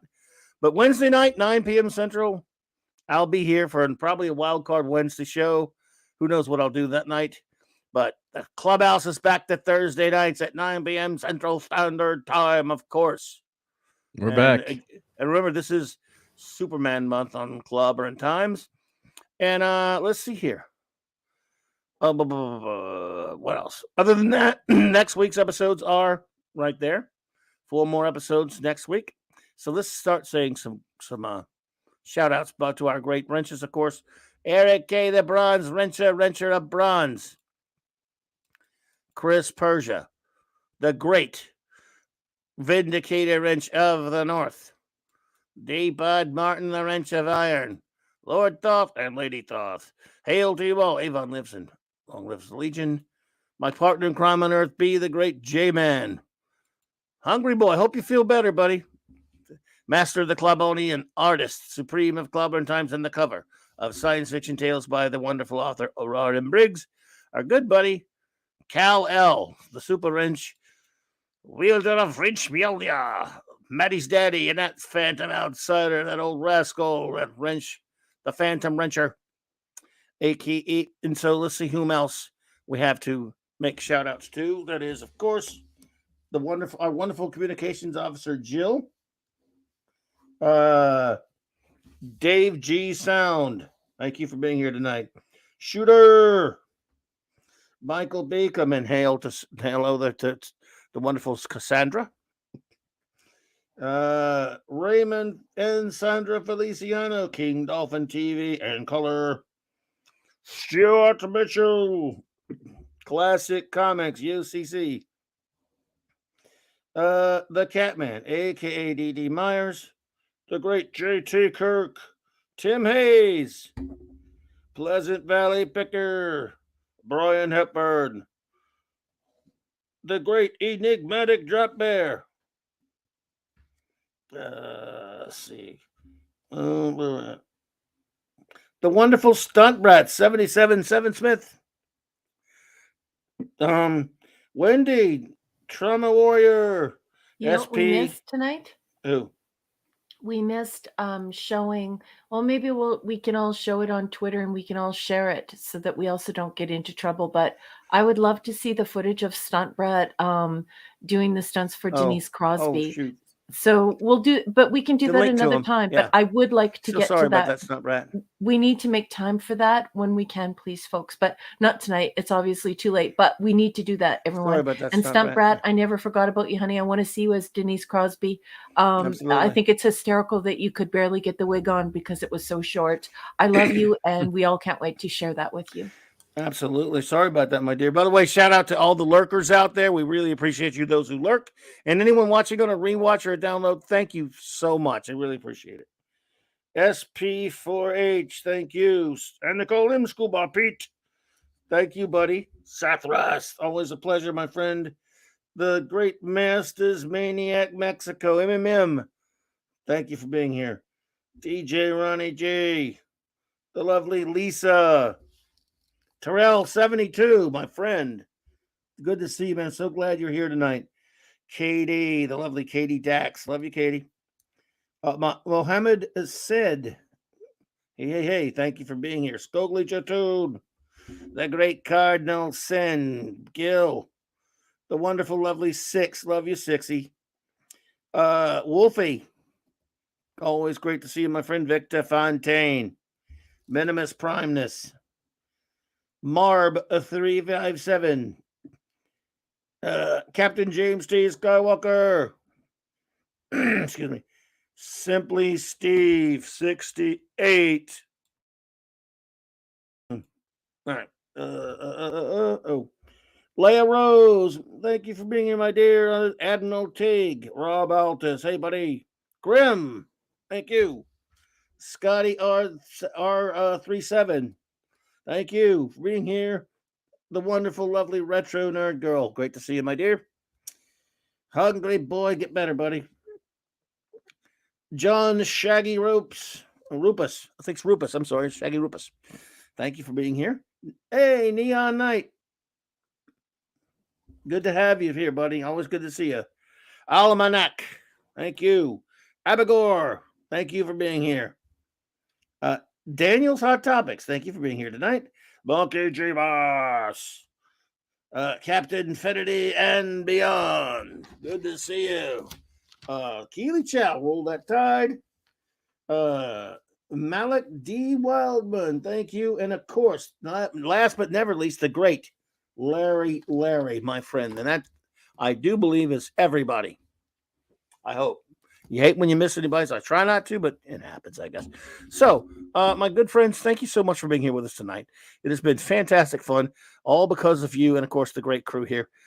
Just amazing. I cannot thank you enough. I needed some fun tonight, and I got it, and I'm so happy about that. Please have a wonderful remainder of your weekend. Hope you have a great Sunday. Whatever you're doing out there, just be safe and have some fun. Enjoy it. Hope you're having some good weather where you are. Thank you so much. And we're going to play you out with these messages. Clobber on, clobberers.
As good as your word.